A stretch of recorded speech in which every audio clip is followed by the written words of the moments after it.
Prologue.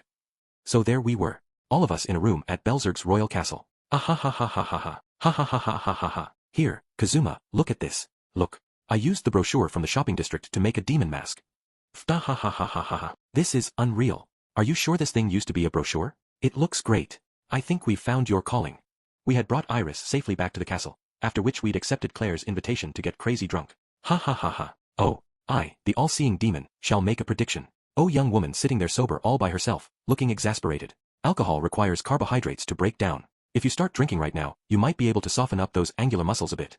Bah ha ha ha. God, you sound just like him. Shut your mouths, you drunks. And, Aqua, don't call my muscles angular. Aqua was busy imitating Vanir with her handmade brochure mask, but Darkness, blushing furiously, wasn't amused. I wish you would let me have some. I am old enough to get married, so why must I suffer being treated like a child? Megumin, the only one not allowed to drink, turned on Darkness.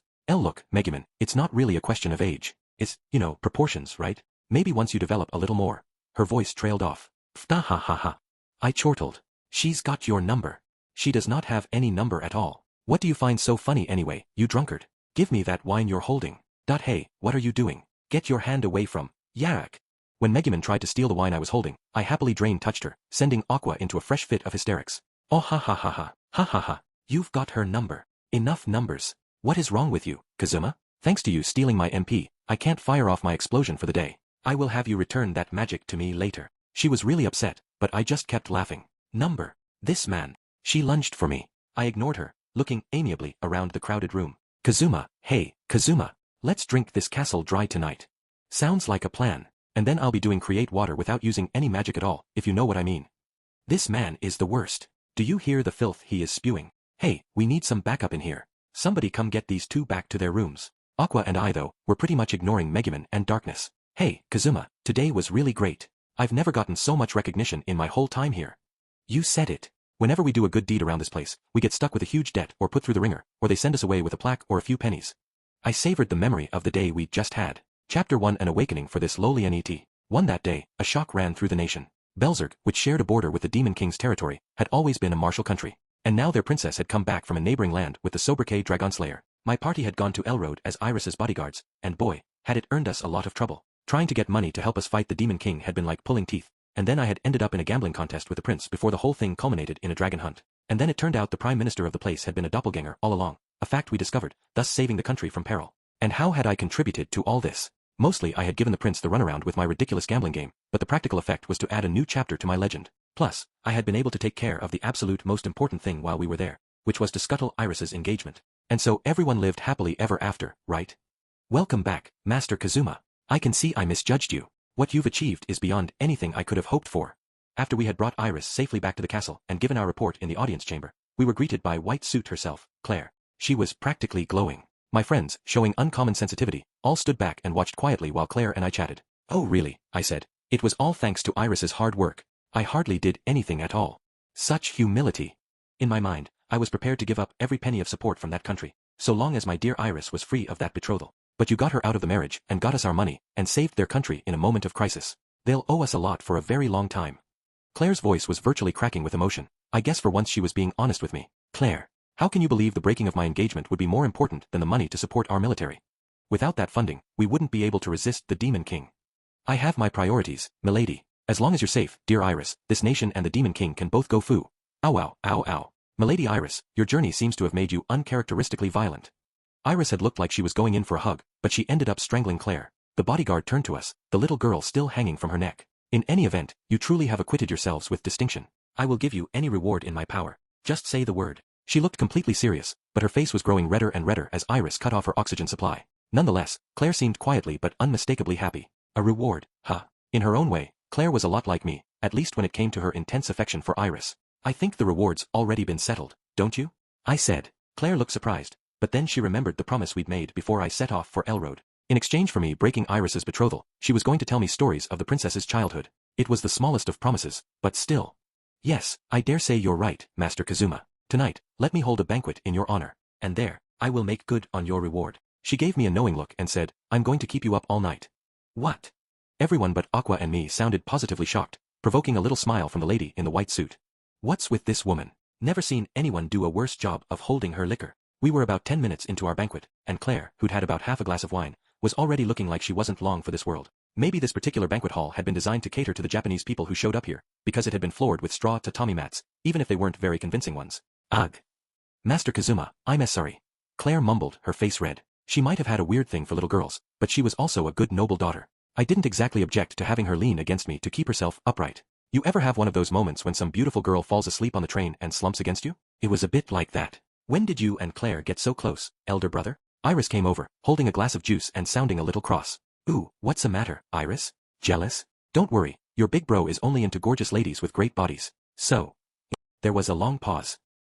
Gee. I guess when I thought about it that way, Claire kind of was my type. Iris was staring me down, and I found I didn't know what to say anymore. Eventually, Iris squeezed in between Claire and me, resting her drunken bodyguard's head on her knees. Boy, was Claire ever going to regret getting so drunk later. Iris ran a hand over Claire's head, not looking at me as she said, Elder brother, what will you do when this banquet is over? Are you going to go back to Axel? She was so quiet, she almost sounded like she was talking to herself. Good question. I've been so busy banishing dark gods and keeping you safe and everything. A guy likes to take it easy once in a while. Though, to be fair, once in a while was a better description of how often I went on adventures. Then how often I took it easy. If all you want is to relax, couldn't you do that here? We have many empty rooms. There's no need for you to hurry home, is there? Iris still wouldn't make eye contact with me. She looked down as if checking on Claire. But now it was obvious what she was really after. She used to literally hide behind Claire, never say anything for herself, always speak through her attendants, and just generally seem like a very quiet girl. Now she could be quite demanding, although I couldn't imagine who she had gotten that from. As charming as it had been to see her looking around sort of nervously and trying not to upset anyone, personally, I liked this more natural Iris better. Well, Iris, if you insist, maybe I'll stick around a little longer. I'd gone toe-to-toe with a lot of the castle soldiers the time I broke in here pretending to be a thief. My face had been hidden, and I'd been trying to use a fake voice, but I could never be sure when someone might recognize my look or behavior and realize who I was. So as happy as I was that Iris adored me so much, sticking around too long would definitely be flirting with danger. I wish. Iris's voice broke into my thoughts. She spoke quietly, her stare still focused below eye level. I wish I could live with all of you. Then and there, I decided to stay at the castle. Good morning, Dragon Slayer. Elder brother, please stop with this Dragon Slayer business. Everyone in the castle calls me that, and believe me, I would stop them too if I could. Iris blushed and looked at the ground. At Claire's invitation, we had been given rooms in the castle. That's right, the long, lazy days spending time with Iris that I had never stopped wishing for were finally back. Iris, listen. A Dragon Slayer isn't something that just anyone can be. It's the sort of thing countries throw parties to celebrate, right? Claire was practically bursting. She was so excited. Wouldn't shut up about how she always knew you were going to be a big deal. Please don't pay Claire any mind. She's already been to my room several times to make me repeat the story of how I slew the dragon. Not coincidentally, Claire had been to my room every day, too. Iris had killed the so-called golden dragon in a single blow, so there wasn't too much to tell besides, Iris nailed that dragon with some kind of awesome power, but Claire would show up every night before bed simply to hear me say that. She hadn't been nearly so happy at first. She had spent a lot of her time muttering about me putting her precious Iris in danger. But by now, she was well and truly over the moon for the story of Iris's exploits. She was so excited in fact, that she didn't seem to care that we spent day after day living the dissolute life at the castle. And she was so thrilled that we had broken Iris's betrothal that sometimes we ended up drinking all night as she told me stories of Iris's childhood. Alright, your bro is going to wash his face and get changed. You wait in the courtyard. Let's have the maids make us some tuna mayo rice balls and have a little picnic. Okay, I love tuna mayo rice balls. Iris had acquired a taste for junk food on our little trip and had taken to having her staff prepare it for her. At first, I'd seen them giving me the stink eye, like what did he feed our future queen? But when they saw how happy Iris was digging into this stuff, they couldn't stay upset. As for Iris, I'd bet that after eating nothing but fancy schmancy palace food for so long, it was a breath of fresh air to get to just enjoy eating something with her friends. Very well, elder brother. I'll see you in a few minutes, Iris said and then went off to arrange lunch. So passed our first 3 days in the castle. I had been going with Megumin on her daily explosions, but I wasn't alone. Surely you needn't accompany us as well? Megumin said. In fact, I can hardly countenance exposing the princess of our very nation to the dangers beyond the town walls. Don't worry so much. Earning the title of Dragonslayer seems to have gained me a bit more leeway in going out and about. And with all the powerful monsters around the capital, I'm much more concerned about elder brother. Yep, Iris had started coming along with us, too. She and Megumin had seemed weirdly close ever since we returned from Elroad. The way Iris occasionally slipped into calling Megumin chief, or something nagged at me, but in any event, I definitely thought these were the two girls who had the highest affection for me right now. Maybe Iris insisted on joining us because she didn't want to leave Megumin and me alone together. Not to sound too full of myself, but with these two girls, I felt like I could get somewhere if I really wanted to. All it would take was a little push. Okay, maybe not with both of them. Megumin was one thing, but even I wasn't enough of a lullicon to try to put the moves on Iris. But in the future, when Iris, grew up, definite possibility that she and Big Bro might get married. Come to think of it, maybe the most important thing to do right now was to stick around the capital so I could chase off any other guys who might be interested in her. Then I would gradually go from her beloved big brother to someone she thought about as a man, and then finally. Kazuma, we're here, yes? This is my favorite explosion spot. Monsters like to hide in the shadows of those boulders, so I get to let off a satisfying blast and collect scads of experience points. Megumin had come to a halt, and now she was looking me square in the eye. Oops, gotta get my head out of the clouds. Okay, well, do your thing and let's go home. By the way, I've been wanting to ask both of you, how do you feel about me?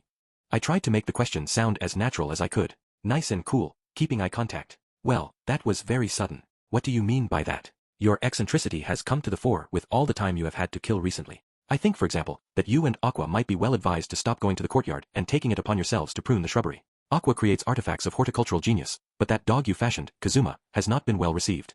That was supposed to be a bear. As if Megumin wasn't bad enough, Iris piled on too. Elder brother, no matter how much time you have on your hands, you must stop going to the training grounds and giving the soldiers random tips. It would be one thing if you had the strength to back up your instruction, but you've only earned a reputation among the troops as some strange visitor who talks a lot more than he wins. Let's forget about what I've been doing or not doing. I have to pass the time somehow. Look, what I meant was, you know, do you like me or hate me or, something in between, just, in general terms. I want to hear it from you personally. So much for acting natural. I looked at each of the girls in turn. As I've said more than once, Kazuma, I quite like you. What brought this on all of a sudden? Me too, elder brother. ILLL. Lee. Okay, got it. Big bro is sorry. For effort, Iris. I've heard all I need to. And Megumin, glad to know you still feel the same way. I tried to act as nonchalant as I could. I must say, Kazuma, something seems a little unusual about you today. Of course, you are unusual every day, but you sound even stranger than is typical. Really, elder brother, you're being a little, creepy. Hush, Iris. You may think such things, but you mustn't say them. Okay, so this wasn't quite how I'd envisioned this conversation going. My heart took some minor damage, but it wasn't that different from what I'd expected. I wondered what might happen as these two got older, if they would start fighting over me. Look, girls, there's room enough in my heart for both of you. I'm not going to forget about the other person, so don't you worry. Iris, I do not understand quite why, but I feel a flash of anger. Let us give this man a bit of a beating before I do my daily explosion. You are very creepy today, elder brother. Did you eat something you shouldn't have? Notwithstanding such slings and arrows, my new life resting on my laurels in the castle was mostly pretty peaceful. My days as a castle-dwelling entity started early. Heidel. Why? Because now that I had butlers and maids keeping me in the lap of luxury, I didn't want to waste 1 minute of my time sleeping. You called, Master Kazuma Satu? Would you, perhaps, like your morning coffee now? Or will you have breakfast in bed? For the first meal of the day today, we have miso soup with foie gras, just as you requested, sir.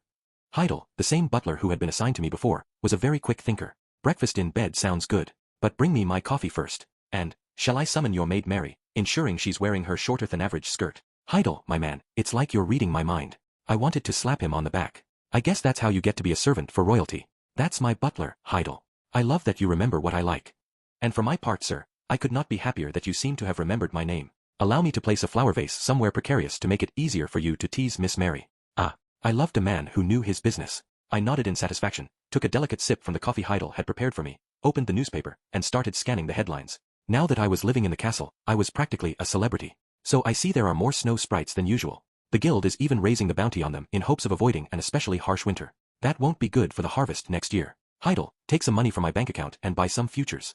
Yes, Master Satu. And for which goods would you like to buy these futures? Which goods? Stuff that seems likely to be affected. Crops where the harvest is going to suffer if it gets cold. Yes, sir. I will take care of it.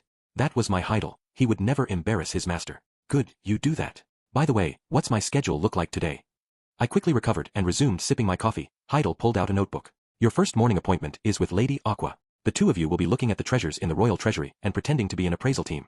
After that, you will execute Operation Wild Party in the castle courtyard using Lady Aqua's party tricks. The stated goal of the operation is to interfere with Lady Iris's studies. Ahem. He flipped the page and continued expressionlessly. In the afternoon, you and Lady Megumin will go outside the city for one of your explosion experiments. After that, you'll be taking in the armor shop with Lady Dustiness. I set my coffee cup on the table beside the bed, shaking my head in annoyance. Sheesh, another busy day. And what about the evening? Any plans then? None, sir. Lady Dustiness has been invited to a banquet, however. Will you accompany her? Wow, just how capable was this guy? Crash a party and stop darkness from getting chatted up by any of the other guys? Better believe I'll be there. Very well, sir. I will make the arrangements. Heidel bowed and began to remove my breakfast dishes. Good morning, Master Satu. For breakfast today, we have miso soup with plenty of truffles, just as you requested. How does it taste? Like miso. I see. I will prepare your coffee, so please enjoy your soup while you wait. I'd been in the castle for a week. I was good and used to the celebrity lifestyle now, my days packed but fulfilling. Heidel, what's my schedule like for today? This morning, you and Lady Megumin are going to the city newspaper to insist they let you write a special column. After that, Lady Aqua has invited you to help promote her Axis Church. In the afternoon, Lady Iris and Lady Dustiness have asked if you might join them in defeating monsters in the vicinity of the capital. And come evening, Lady Megumin is hosting an explosion appreciation party to light up the night sky. Heidel managed to reel all this off without so much as breaking his stride as he got my coffee ready. I sipped my drink and shook my head. Cancel that afternoon monster hunt. Tell Iris I'll get serious about hunting with her starting tomorrow. Then move Megumin's explosion appreciation party up a bit. I expect Darkness will have another party tonight, and I need to be able to go with her. Yes sir, I'll see that it's done. Incidentally, Lady Dustiness has spoken to me about your attendance at her social functions. She wishes you would stop. Heidel was very competent, but when it came to what women wanted, he could be a little dense. I wagged a finger at him. You have a lot to learn, Heidel. That's called being a tsundere. You pretend to hate what you really like. When she says don't come, that means come.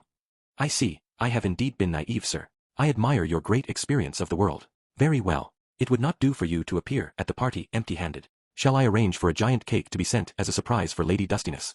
Ah, this guy caught on fast. Now it was my turn to be impressed. That's a great idea, you do that. No, wait. That's not interesting enough by itself. Let's do this, have them make a cake big enough for me to hide inside. We send that to the party and ask for Darkness by name. While she's trying to figure out who could have sent it, the cake bursts open and I pop out from inside. What do you think? I think you have the mind of a fox, Master Satu. I can practically envision the surprise on their faces now. I will see that it's done. Then Heidel bowed and left the room. 2 weeks had passed since I'd become a celebrity, and I was well established at the castle by now, but there was one thing that bothered me. Good morning, Master Satu. For breakfast today, we have miso soup with caviar, just as you requested. Heidel placed a tray with my breakfast beside my bed. Heidel, I appreciate how you go out of your way for me. Really, I do. But there is one thing I don't quite find satisfying about this life. Heidel looked at me in surprise, then bowed his head. My sincere apologies, Master Satu. As a matter of fact, I have already observed this dissatisfaction in you. Ah, sweet competence. Heidel could even tell when I was unhappy. You are displeased with miso soup every day, are you not? No, I'm not. I mean, now that you bring it up, there is something strange about this soup. I know I ask for expensive ingredients every day, but why do you put them in the soup? Like this. When you put caviar in miso, it all ends up tasting like salty miso soup. I looked Heidel directly in the eye. Level with me. Am I imposing on you all? I should hardly think so, sir. Why'd it take you so long to answer? Hey, don't look away from me. What's going on here? I had become accustomed to receiving words of thanks and praise from everyone in the castle. They were all grateful for what I had done for Iris. But after 2 weeks, they were starting to give me looks as if to say, how long is this guy going to stick around? Heidel could barely bring himself to answer my question. Master Satu, you have some inkling? Inkling, there's a butler word. You remember that cake we had for Darkness's party? They said they were way too scared to eat any cake when they didn't know who'd sent it, so they sent it right back with me still inside. As for any other ideas, maybe the only thing I can think of is Iris. I had been about to go on, but I was interrupted by a knock at the door, and my favorite maid, Mary, came in. Pardon me, Master Satu. Lady Dustiness is calling. For you. She wants you to go to the reception room. She says it's urgent. 3. We're going home. Nuh-uh. I was in the reception room, where I had found Aqua weeping and proclaiming she didn't want to go back. Megumin looking very resigned, and Darkness keeping all of our luggage together, more than ready to leave. I'd had a pretty good guess as to what Darkness was going to say when I was told she was calling for me. She said it, and I had my answer ready to go. Darkness heaved a sigh. Maybe she'd known all along what I was going to say. Come on, Kazuma. I know you've enjoyed your 2 weeks in the castle. Everyone's been more than hospitable to you, right? At first, they were so grateful, they were happy to have you here, but I think you're wearing out your welcome. And it's no surprise, considering you spend every day lazing about and doing whatever you want. You're finally building up a little bit of credibility. Do you want to let it go to waste over something like this? As she spoke, Darkness handed me a sheaf of papers. The seals were already broken, meaning she wanted me to see what was inside. Dear Mr. Kazuma Satu, when I grow up, I don't want to be like the hero with the magic sword or like Prince Jadis. I want to be like you. My mom says you're from the weakest class but that you still manage to beat all the bad guys and that you're awesome. I want to be awesome like you. I gave her a questioning look. This was just a fan letter. But it wasn't the only one. Dear Mr. Satu, my father was reading the newspaper. He said they wrote that you saved Lady Iris from disaster. Thank you very much for helping my beloved Lady Iris. When I grow up, please let me be your bride. This one was from a young girl. The unsteady handwriting made me think of someone young and innocent, like Iris herself. I looked at letter after letter, until I finally came to the last one. Dear Mr. Satu, it said. I heard you are very weak. That's what my mom and dad said. But they also said you are mysterious, because even though you're very weak, you've defeated more of the Demon King's generals than anyone else. I don't understand hard stuff like that, but if you worked so hard even though you're weak, then I think you deserve to take a break. Please look out for yourself and live a long time. Thank you so much for helping Lady Iris. I was starting to feel warmth spreading through me as I finished the letters. Darkness chuckled as she watched me. How about it? Are you really going to merely hang around here like that kid says? Here, Aqua, stop whining and read these. She took the letters from me and shoved them at Aqua. Kazuma, you've started to make a name for yourself. That's the guy I knew was in there all along. Just hang tight. When we get back to Axel, I'll fawn over you as much as you like. Darkness looked triumphant but also sort of happy. Huh, and to think, you never used to have any tricks but seduction and intimidation. You've grown so much. Fine, no way I can stay here when you put it like that. But I'm an awfully selfish guy. I'm going to expect lots of fawning when we get back. Leave it to me. At the very least, I'll wash your back, she said, and we grinned at each other. Hey, that is quite enough flirting and making eyes at each other while the rest of us are watching. I must ask you to remember where you are. Save such shenanigans for when you are at home. We aren't flirting. Look, it's like I told Kazuma when we were in Elroad, I still haven't thanked him for all the help he's given us. I mean, as a noble. Darkness's voice got quieter and quieter, and she seemed to shrink into herself. Megumin, her eyes flashing red, smacked her on the shoulder. You are older than I am, and yet, you just cannot seem to get it together. It is time for you to be clear about things. Darkness, what is this business about washing his back? You've already tried to sneak into his bed, so come out and say what must be said, as I have done, and then I will strike you down with all my strength. You will strike me down. Megumin, your feelings and mine are completely. Well, look, I have my position as a noble to think about. I have to find a partner from a good background. The sight of Darkness twiddling her fingers and seeming to get smaller and smaller as Megumin shook harder and harder appeared to do nothing but incense the mage. It was only just recently that you were absolutely refusing any potential matches at all, and now you hide behind the excuse of background? Pathetic. Kazuma, say something too. Kazuma? What are you grinning about? As I watched the two of them, it occurred to me that I could finally and truly stand unashamed in the ranks of the great harem protagonists. I mean, a couple days back, Megumin and Iris had been pretty encouraging when I asked how they felt about me. Look, I'm not dense. It was more than obvious that Darkness felt a little something for me, even if she couldn't bring herself to say it. I wanted to see the two of them fight over me. In fact, throw in a grown-up Iris and make it a three-way slugfest. Was this how popular guys felt all the time? At last, I understood why all those guys with their girlfriends said that the sweetest, the most bitter, the most joyful part of a relationship was that moment before the love really blossomed, when you were just starting to notice each other. After all, once I committed to one of them, I wouldn't get to see them argue like this again. Normally, this might be where I tried to break in and calm things down, but I could sit here and watch this all week. You impossible man. Megumin exclaimed, changing her target from Darkness to me and launching herself at me. Then it happened. I've decided. Kazuma, I've decided. Aqua, who had been reading the fan letters until that moment, suddenly stood up. Remember what our original goal was here? We were going to defeat that awful demon king and bring peace to the world. These children's letters have reminded me of what we came here to do. Now, come on, Kazuma, let's get back to Axel and grind out some levels. Turning your weak self into a bona fide hero is my duty as a goddess. And as the goddess of water, I swear to give these children a future. For a moment, I wondered what in the world she was talking about, but then I remembered how impressionable she had always been. But heck, right at that moment, I actually sort of almost nearly felt the same way. Well said, Aqua. Let's head home to Axel and get back to doing quests, like real adventurers. And once we get our groove back, we can go after the Demon King. The world is watching us. Children are cheering us on. We wouldn't want to disappoint them. We needed to get back to basics. I had spent weeks flailing around, but now it was time to remind myself of the day I had become an adventurer. The joy I had felt at first coming to this world, the vow I had made that here I would live a productive life. That's my Kazuma. I knew you didn't deserve to be called Lalama like everyone's been doing. Who's been calling me that? God, I'd rather they call me Kadzuma or Kaz Skame. Anything but that. For Darkness and the others went back to Axel that day, without me. I meant to go with them, I really did. But when I saw how lonely Iris looked, it broke me. I'll stay only one more day. Iris had been so busy being fated as a hero that we hadn't gotten to spend a lot of time together, so I told my friends that I wanted to talk to her that night, just the two of us. Darkness and Megumin had given me wry smiles. They obviously knew what I was thinking, but they went along with it. And so, it's been a while since you came to my room, elder brother. Come on over here. I'll get out some of the snacks Claire brought me. After dinner, I had gone to Iris's room. I stared around her chambers in amazement. They were big enough to host a small party in there. I noticed Iris quickly shove something from her nightstand under her pillow, as if she had realized it should be out of sight. Ooh, what's that? Sneaking around?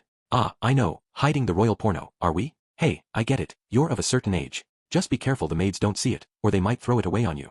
That's not what it was, elder brother. I don't even possess any such thing. Here, what I was hiding was this ring. She quickly pulled the thing back out from under her pillow, revealing that it was the ring I'd bought her as a souvenir when we were in Elroad. When I try to wear it, Claire says royalty is better than such cheap trinkets and she tries to take it off my finger. So I can only wear it when I'm asleep. When I saw how sweet and shy Iris looked, it nearly convinced me to stay at the castle for the foreseeable future, but I told myself not to get distracted. I'd promised everyone I would stay only one extra day, and then I would go home. If I tried to tell them, oh yeah, guess I changed my mind, those three would probably cut me out of their collective life. With a great effort of will, I managed to avoid looking Iris in the eye as she gave me that soul-destroying frown of sadness. Instead, I concentrated on the ring she was clutching in her hands. Yeah, I guess I should have gotten you something more expensive. It's not like I don't have the money, but that was the only thing they had in the store. Sorry about that. Claire would be singing a different tune if I could have gotten you something nicer. No, I like this one. Expensive rings all have those huge, gaudy rocks on them, but this one is small and ever so cute. Iris put the ring on her finger and looked at it with genuine joy. Ugh, no. Every word she says, everything she does, threatens to shake me of my resolve. Stay strong, Kazuma-Satu. This girl is your little sister. My little sister. First of all, I'm not a lolicon, so while Iris might possibly be someone I could be interested in when she grew up, she was absolutely not someone I could fall in love with now. Plus, I had Megumin, whom I'd been getting a good vibe from recently. Was it really this easy for me to get swept away in one pleasant moment? I was starting to lose faith in myself. Well, hey, as long as you're happy, that's what counts. Bigger question, what do you want to do today? You want to play that board game? Ooh, wait, come to think of it, I picked up a card game in Elroad. I'll lend you my B deck, so let's play that. I was about to head off to get my cards when Iris pulled on my sleeve. Stop, let's not play any games tonight. I finally have you to myself for once, elder brother. I want to hear some stories. And then she smiled shyly. That's so I said to him, if you're playing games at this time on a weekday, you and I aren't enemies. Come on, join our guild. Your true friends are waiting for you. And that's how I got this guy, known as Mr. Destruction, to switch allegiances to our side, making us the strongest guild around. After that. Well, a lot happened, and that guild broke up, but I'll tell you about that another time. Wait 1 minute, elder brother, you're going home tomorrow, so we don't know when another time will be. At least give me some hints about what happened. Iris and I were sitting on her bed, and we were taking a nice long walk down memory lane. Of course, I was mostly talking about myself. Iris had spent so much of her life shut up in the castle that she hadn't had a lot of exciting experiences, and she really liked to hear me talk about my past. Okay, you got me, but just a little, understand. One day, a new member joined our guild. Her name was Dark Angel, and that was all it took. One girl would be the beginning of the end of our guild. That's no fair, elder brother. You can't start a story that interesting and then stop. What did the girl do? If you don't tell me, it'll keep me up all night wondering. This wasn't a story I was exactly proud of, but for some reason, Iris had gotten fixated on it. I'm not eager to tell you a lot of the details, but... Okay, I'll give you one word. Princess. Princess. Oh, could it be? Did this princess fall in love with one of the members of your guild? Players of Japanese MMOs sometimes talked about the princess play, where a single girl shows up and throws a wrench into a group of guys. That's what I had been talking about, but Iris picked up on it remarkably quickly. I'd been hoping to throw her off the scent, but she saw exactly what I meant. You're a quick one. Yeah, that princess made life pretty awful for us. I see. She certainly would, given the difference in status between you. As I was talking, though, I could see something in her hand. She noticed me looking and shyly held it out. Here, please take this. I learned how to make it from the chief. I mean, from Miss Megumin. She said it's a traditional Crimson Magic clan charm. With all the trouble you seem to get caught up in, elder brother, I thought you could use one. It was a charm just like the one Megumin had given me some time ago. She'd said something about putting a lock of magically powerful Crimson Magic clan hair in it, or something. Hey, thanks. Believe me, I'd love a nice, quiet life, but trouble always seems to find me.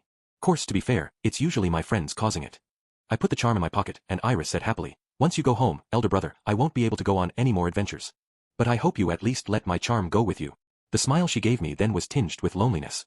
All right. It's been a good chat, but it's awfully late now. I'm going to head back to my room. We'd kept shooting the breeze about this and that, sort of hoping to dispel the sweet but slightly awkward mood in the room after Iris gave me that charm, and all of a sudden, I'd realized it was almost midnight. If I stuck around any longer, Claire was really going to let me have it. I was about to stand up from the bed, but...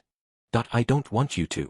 I found Iris holding tight to my sleeve, stopping me. Sorry, I kind of have to, but it's okay, I'll be back. Claire might get angry and the guards might try to stop me, but I have this pendant I got from Darkness. Claire took her clan crest back, but the dustiness crest should be more than enough to get me into the castle anytime I want. So, no, don't. I don't want you to just be a visitor sometimes. I know I said my charm could go adventuring with you, but what I really want is to go with you myself. I want to take another trip, another adventure, with you and everyone else. I want to find out what's out there.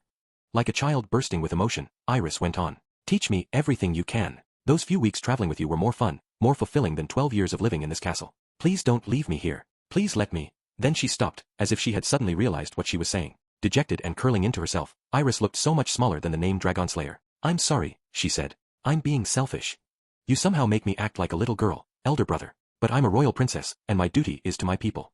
She was a princess, and she had probably spent her entire life being told to control herself. Obviously, no one was exactly going to scold a person as important as Iris. Okay, maybe Claire or Darkness, but they both had an overprotective streak, and Darkness spent most of her time in Axel anyway. Iris, you're only 12. You should act more like a little girl. Didn't I tell you? Royals are supposed to be selfish and demanding. Take a page from the life I've been living the last few days. Enjoy yourself, even if it means making other people miserable.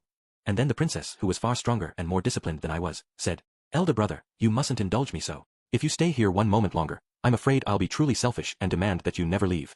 She was smiling, but tears brimmed at the corners of her eyes. Damn, this doesn't look good. No, this wasn't going anywhere good. I wouldn't be able to stand it at this rate. Until the day you defeat the Demon King, elder brother. I swear I won't be demanding or selfish toward anyone. So.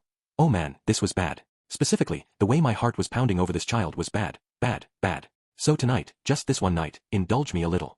Iris clung to me, and that was bad, too. What was worse was that she was royalty. She could have snapped her fingers and changed the legal age of, no, not the time, or the point. Iris was my little sister, and I was not a lolicon. I was seriously going to run out of excuses at this rate. Take Megumin, she might have been legal in this world, but the average Japanese person would definitely have considered her out of bounds. Iris, oblivious to the struggle within me, hesitantly nuzzled her little body up against me. I knew her parents didn't get to spend a lot of time with her. She probably didn't know how to be close to someone like this. She realized she was stronger than average though, so when she tightened the hands that were holding onto me, she did it ever so slowly. I wouldn't mind indulging you every night, but I was going to screw up and say something stupid from sheer nerves again. And what was I going to do about everyone waiting for me back in Axel? I couldn't just sit here with Iris hugging me forever. And what about my vibe with Megumin? If I didn't come home tonight, I bet that would go sour. And also, elder brother. No, I mean. And also, think carefully, Kazuma Satu. You're going back to Axel, right? Remember the letters from those kids? That was only a few hours ago. That's right. The Demon King. I had to defeat the Demon King, not just for them but for Iris. And for this whole WW world. Big bro. I love you. That settles it. I'm staying here.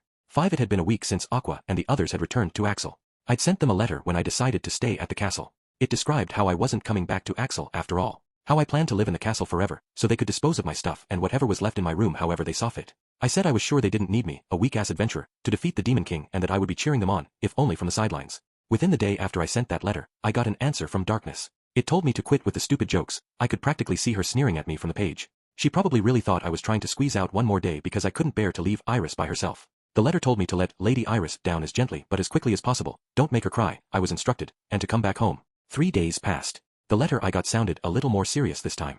2 days after that, I got another one, worded sharply enough to cut. And that brings us to today. There was a knock at the door to my room. Master Kazuma, might I speak to you for a moment? It was Claire. I nodded to Heidel, who was pouring my tea, and he hurried over to open the door. Claire. What do you want? I want. What a brusque way to speak to me. Surely you already know why I'm here. Claire sounded like she was trying to hold something in, choosing her words carefully as she talked to someone to whom she owed a great deal, namely me. I'm sure you're aware of your reputation among the castle staff by this point?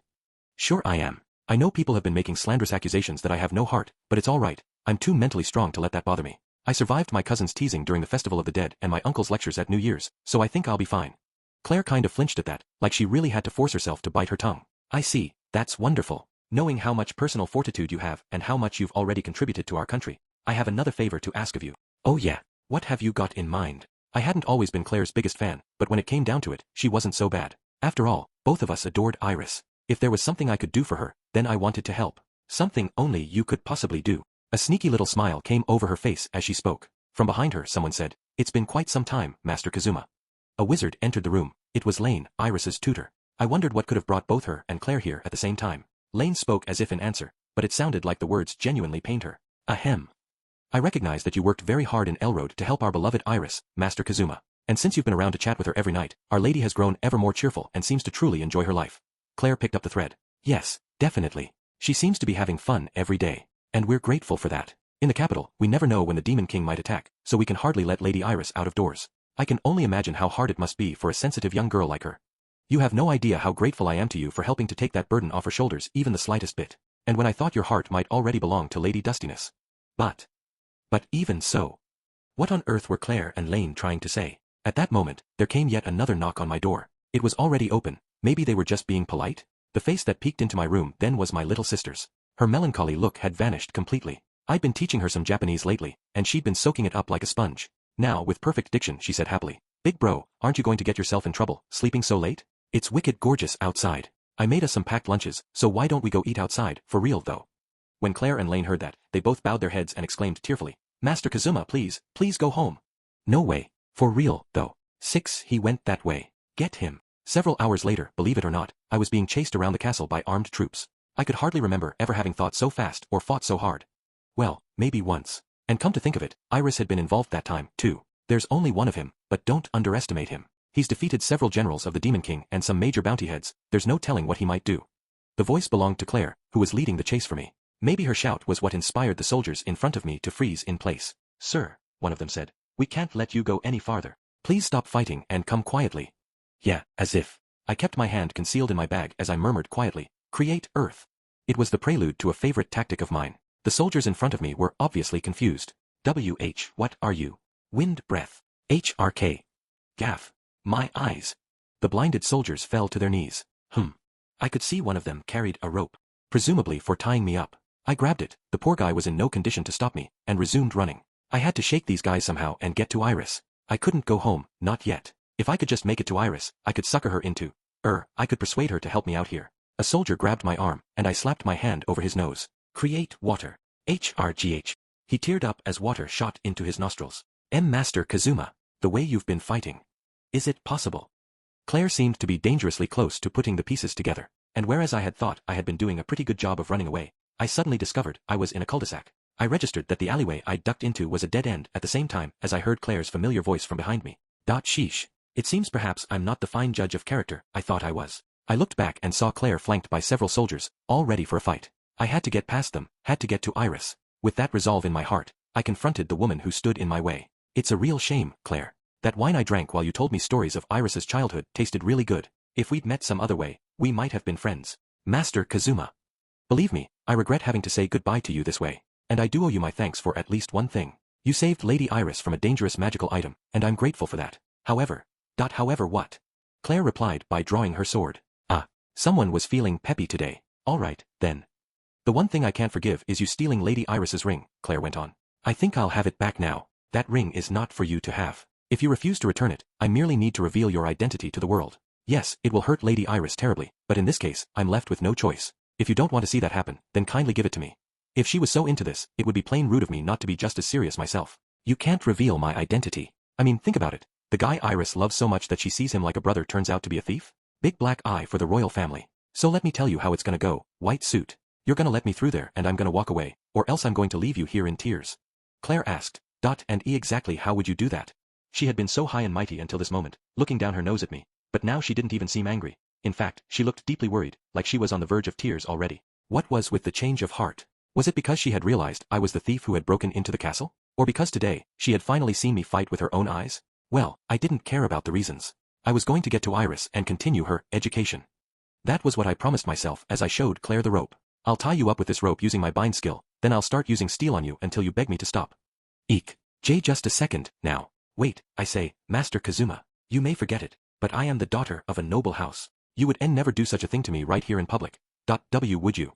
I gave the rope a few threatening spins in the air. Let me tell you a few stories, points of reference for what I would or wouldn't do to a noble girl. I once gave Darkness a good dunking in some water, and another time I tied her up and dragged her behind a carriage. Believe it or not, your call. Fall back, Claire exclaimed, her face screwed up in terror. But her soldiers did the opposite, they started to inch forward. With a bunch of them all coming at me at once from head-on, there wouldn't be much I could do. Leave this to us, Lady Claire. We'll handle this man. There were 4 opponents. They had already seen me blind the other soldiers. I probably couldn't get away with doing the same thing twice. Now, sir, we'd like you to come with. Bind. I didn't let the soldier finish, immediately using my bind skill. The soldier brought up his sword, but it wasn't that easy to cut the rope that was flying through the air. Man and weapon both were ignominiously tied up. I hadn't put a lot into the skill, he would be cut free sooner rather than later. But that little opening was all I needed. I've got you! Another soldier shouted, reaching out for me. Wind breath. The spell put him off balance, only for a second, but I didn't need much to escape the encircling soldiers. Parlor tricks, that's all he's got. Don't be afraid, men. Go for him all at once. Whoever was shouting, I guess he was the captain or something. Halt. Don't do it. This man. Claire was exclaiming frantically, but it was too late. I lunged at my opponent, sticking out one hand as if reaching for a handshake. The guy gave me his hand reflexively, and I touched him dry. GRGH. He collapsed to his knees. The other soldiers, unsure what had happened, stopped where they were, watching me carefully. That was all the invitation I needed to run past them. Which was when I discovered more than a dozen soldiers waiting for me. That's as far as you go, Master Kazuma. We have you surrounded. Now, kindly return to Axel Town with me. I'll teleport you myself. Lane, accompanied by the soldiers, looked a little pale. Claire emerged with 2 more men from behind me. Crap. There had to be something I could do. But it was all for nothing. I could see that Lane's people had me completely encircled. Man, this is way too many soldiers to just get lucky against. But there were still so many things I hadn't taught Iris. Come now, Master Kazuma, Lane said, sounding exhausted. Quit this useless struggling and go home. In the last hour and change, some of our people have been injured slipping on the ice you made, several more have been tied up with bind, and at least one appears to have had the magic sucked clean out of him and is unconscious, though I have no idea how you did it. I'm almost impressed that one person could cause such chaos. It reminds me of that thief who broke into the castle. HF. I see can't. Can't believe this man. Claire added. I had given her the slip more than once, sounding equally spent. I see now why Master Mitsurugi lost to him 2 separate times. I see it so clearly, it hurts. I have no idea what skills he has, but he seems to be able to tell where we are almost before we arrive and can then disappear even when we should have him cornered. I guess she was talking about my sense foe and ambush skills. My read lips and second sight abilities let me tell from a distance what orders she was giving, and when it seemed like they had me, flee came in handy. But now it was starting to look like all my tricks had been for naught. Then again, if I had been the sort of normal guy who would let things end here, then I would never have defeated all those generals of the Demon King. Claire saw that I had stopped moving and took that as an indication that I was giving myself up. With an expression of relief, she came over to me. Hey, Lane, how about a trade?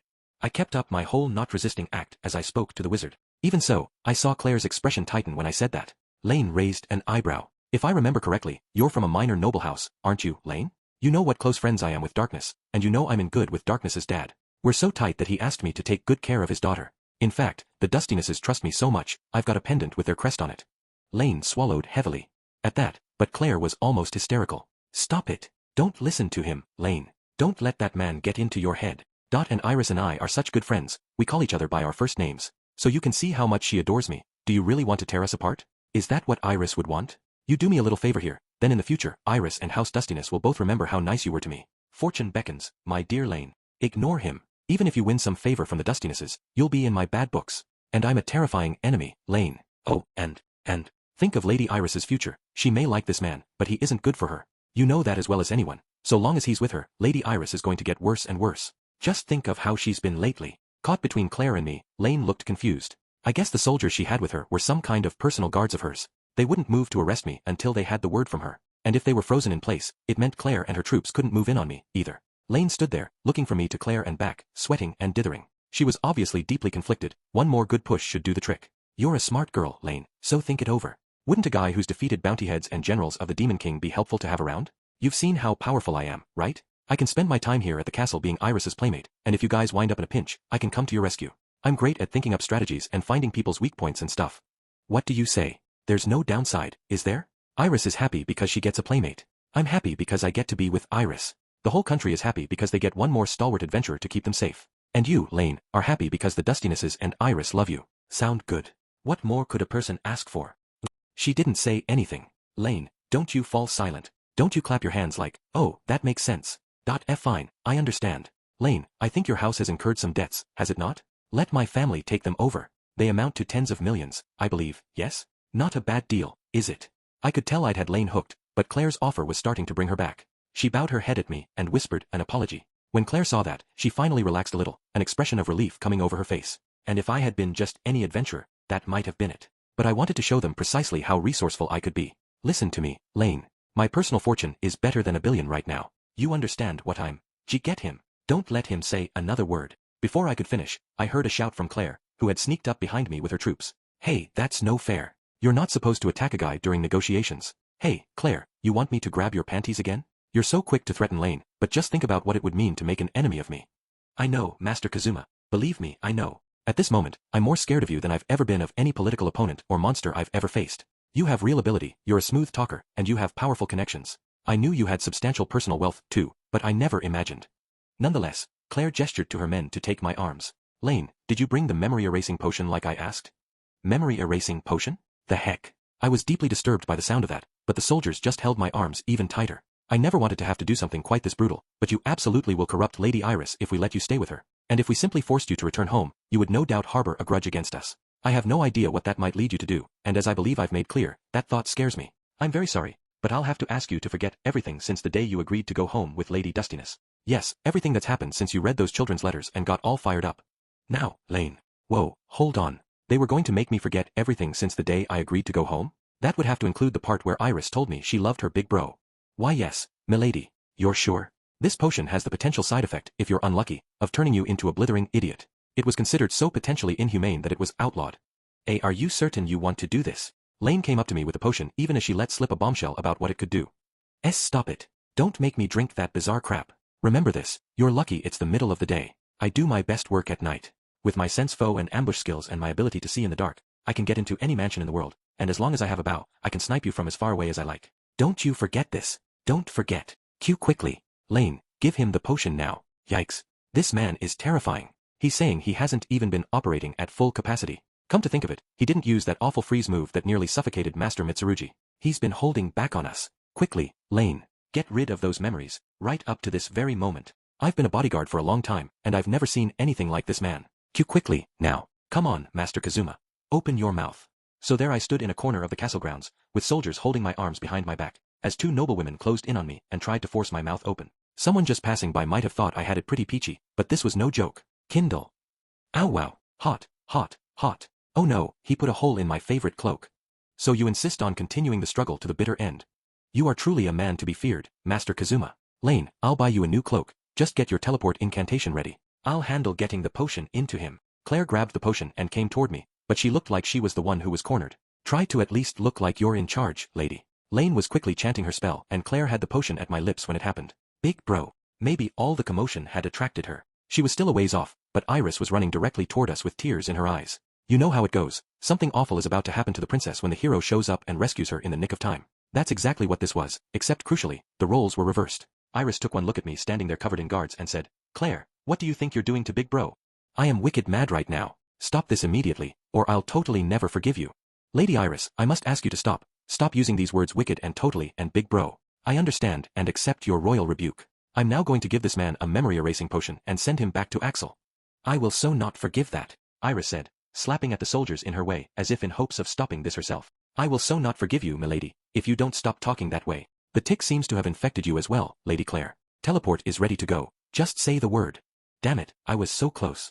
Elder brother. Iris realized we were out of time. She planted her feet and called my name at the top of her lungs. Elder brother, if ever we meet once more, I'll never let you leave my side again. What a heartening thing to hear from my dear little sister. Yeah, Big Bro's going home, Iris. But the next time I show up at the castle, believe me, I'm never gonna leave. He still doesn't understand the position he's in. Now, Master Kazuma, open your mouth. Lane, the instant I give him this potion, get him out of here. Claire dumped the potion into my mouth. It must have been serious stuff, because my head immediately felt heavier, and everything started to go dark. When you remember me, write me a letter. I'll be waiting for you, elder brother. I believe you'll defeat the Demon King one day. Chapter 2 Retribution for this roommate. When I came to, I was standing at the gate of Axel for some reason. For the life of me, I couldn't remember what had happened. I felt like I had lost something important, but what? It was like I had lost a precious family member, someone I had searched for long and hard. Gosh, what was this sense of bereavement I felt? I was sure my archenemy Claire had. Claire. Wait, why did I think of her as my archenemy? She and I were united in our love of Iris. And yet, I couldn't shake the sense that I had to get Claire back for something. For that matter, I was sure Iris had cajoled me into staying at the castle one more night. I had seen off Darkness and the others, and then we'd had some kind of important conversation in her room. Iris had said something about me. What was it? I couldn't put my finger on it, but something didn't feel right. I would have to get Claire sometime, even if I didn't exactly know why. Something deep inside me, something almost instinctual, urged me on. Ah well. Right now, I was all fired up by the letters from those kids. I was sure the rest of my party felt the same way. For the first time in a long time, I trotted through town toward my mansion. How many days had we been in Elroad? We'd spent only a couple of weeks in the capital after that, so why did it feel like so long since I'd been home? I was still mulling it over when I arrived at my house. I made to open the door, only to discover that it wouldn't open. Weird. If anyone was around, it should have been unlocked. So did that mean everyone was out? Maybe they were just so eager to make good on those letters that they had rushed off to the Adventurers Guild to find a quest. If I waited around here, they'd come back eventually. Actually, I hoped they wouldn't be too long. I'd had Darkness take a bunch of my stuff with her, and I didn't have a lot of cash on me. Hey, where's my wallet? Crap, did I drop it somewhere? When did I do that? It's not like I was running around, or anything. I knew there hadn't been much left in it, because I'd spent most of my funds buying souvenirs in Elroad. It was alright, I could easily get a new wallet. That was the way things went. I would just hang out by the front door for a while. I was still clinging to that hope as day turned to night. What's taking them so long? What are they doing? Should I look for them at the guild? No, I'd hate to miss them here. Plus, going to the guild would sort of be like admitting defeat. I sat by the chicken coop in the yard, complaining to Emperor Zell. Inside the coop, the chick slept wrapped up in several fuzzy, warm-looking blankets, with nice clean water and plenty of food, a veritable VIP compared to yours truly, who was currently locked out of his own mansion. That was when I noticed something. Hey, aren't you a little bigger than you used to be? I sat and stared at the sleeping Zell in his chicken coop. I thought he was supposed to be a slow grower because of all the magic in him. Maybe that was what happened when you went on a long trip. That was when I heard the shout. Dragon thief. A second-story window opened, and someone shouted down at me. I wanted to shoot back some smart-ass remark, but there was only one person in our household who referred to Emperor Zell as a dragon. Who are you calling a dragon thief? It's time for you to give up and admit he's just a chick. If you're home, why the hell is the door locked? I've been sitting outside for ages, convinced no one was here. Aqua looked at me intently for a long moment. I don't know what you're talking about, she finally said. After consultation with Megumin and Darkness, we've decided this mansion belongs to the gorgeous and very beautiful goddess Lady Aqua. Darkness has a house in town, and Megumin has one in Crimson Magic Village, so they said I could have this one. This is my house now. I thought you were going to live at the castle, weren't you? So scram. Get out of my yard. I always knew you were an idiot, but you've really stepped up your game today. I've never heard something so stupid in my life. You better cast some healing magic on your own brain. But it probably won't work, so I'll take you to the hospital. That caused Aqua to slam the second-floor window shut. I went around to the front and pounded on the door. I'm home. Darkness, Megumin, if you're there, let me in. That stupid Aqua locked the door. A window by the second-floor patio, directly above the front door, opened. I thought it might be Aqua again, but it was Megumin and Darkness who poked their heads out. Boy, was I glad to see them. Or so I thought, for about 2 seconds. Well, look who decided to show up. Enjoy your week at the castle, Kazuma. My how long at what? I was still puzzling over that when Megumin, sounding uncommonly agitated, said, Oh ho ho, quite a good job you did of turning your nose up at us. You put on such a good show to get us to go home, just so you could have the castle all to yourself. Even I didn't expect you to have us going like that. She shook her staff out the window. Okay, we all needed to take a few steps back here. Alright, hold on. You're saying I was at the castle for a week after you went home. But I don't know what you're talking about. I only stayed for one night, last night, right? So why? Ha. I felt something nagging at me. It was very strange. There was something barely outside my mental grasp. What I said only seemed to make Megumin more upset. You've got some nerve, playing dumb at this point. Perhaps you'd like to be part of an experiment. We'll test how far explosion can send a person flying. That didn't sound pleasant at all, but meanwhile, Darkness cocked her head at me, puzzled. Kazuma, I don't even want to know what you did at the castle. But it looks like it was bad enough that they gave you an amnesia-inducing potion, one that's normally forbidden. In the right dosage, it can totally eliminate your memories. They stopped letting people use it because sometimes it reduced the victim to a complete idiot. Well, at least there was no fear of that, because in my opinion, this man is already a complete idiot. A memory-erasing potion, though? I grant that his behavior has been unusual these last several minutes. You don't suppose he's only pretending to have lost his memories in order to fool us, do you? If he truly does have potion-induced amnesia though, I would feel bad blaming him for what he's doing. Megumin sighed. She didn't look completely happy to have to give up on this. I couldn't be sure, but if Darkness was right, it was possible my memories had been tampered with. I remember seeing you guys off and then a little bit from immediately after that. I'm pretty sure Iris called me to her room and then.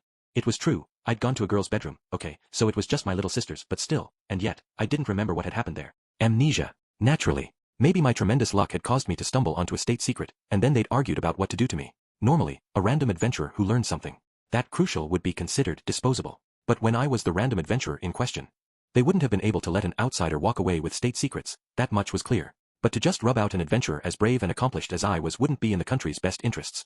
They must have settled on erasing my memories as a compromise. Yeah, that had to be it. I grew more convinced with each passing second. Listen guys, I can't be sure, but I think my luck may have gotten me involved with some kind of state secret. They must have spent days in emergency meetings trying to decide what to do with me. They couldn't just get rid of me, after all. They must have cooked up fake letters to send you so you wouldn't worry about why I wasn't coming home. After all that debate, they decided they couldn't kill me, so they chose to wipe out my memories and send me home. That's my guess. What do you think? Saying it aloud made me absolutely certain. That was what had happened. And I was pretty convinced I knew most or all of the people behind it. Darkness said, crossing her arms and shaking her head. I feel like he's onto something. Maybe? But I can't think of why anyone would want to make him take an amnesia potion. Megumin was equally exercised. I wonder. Knowing this man, he may have simply gotten altogether too comfortable with Iris and decided to stay forever. But I guess that wouldn't be a reason to erase his memories.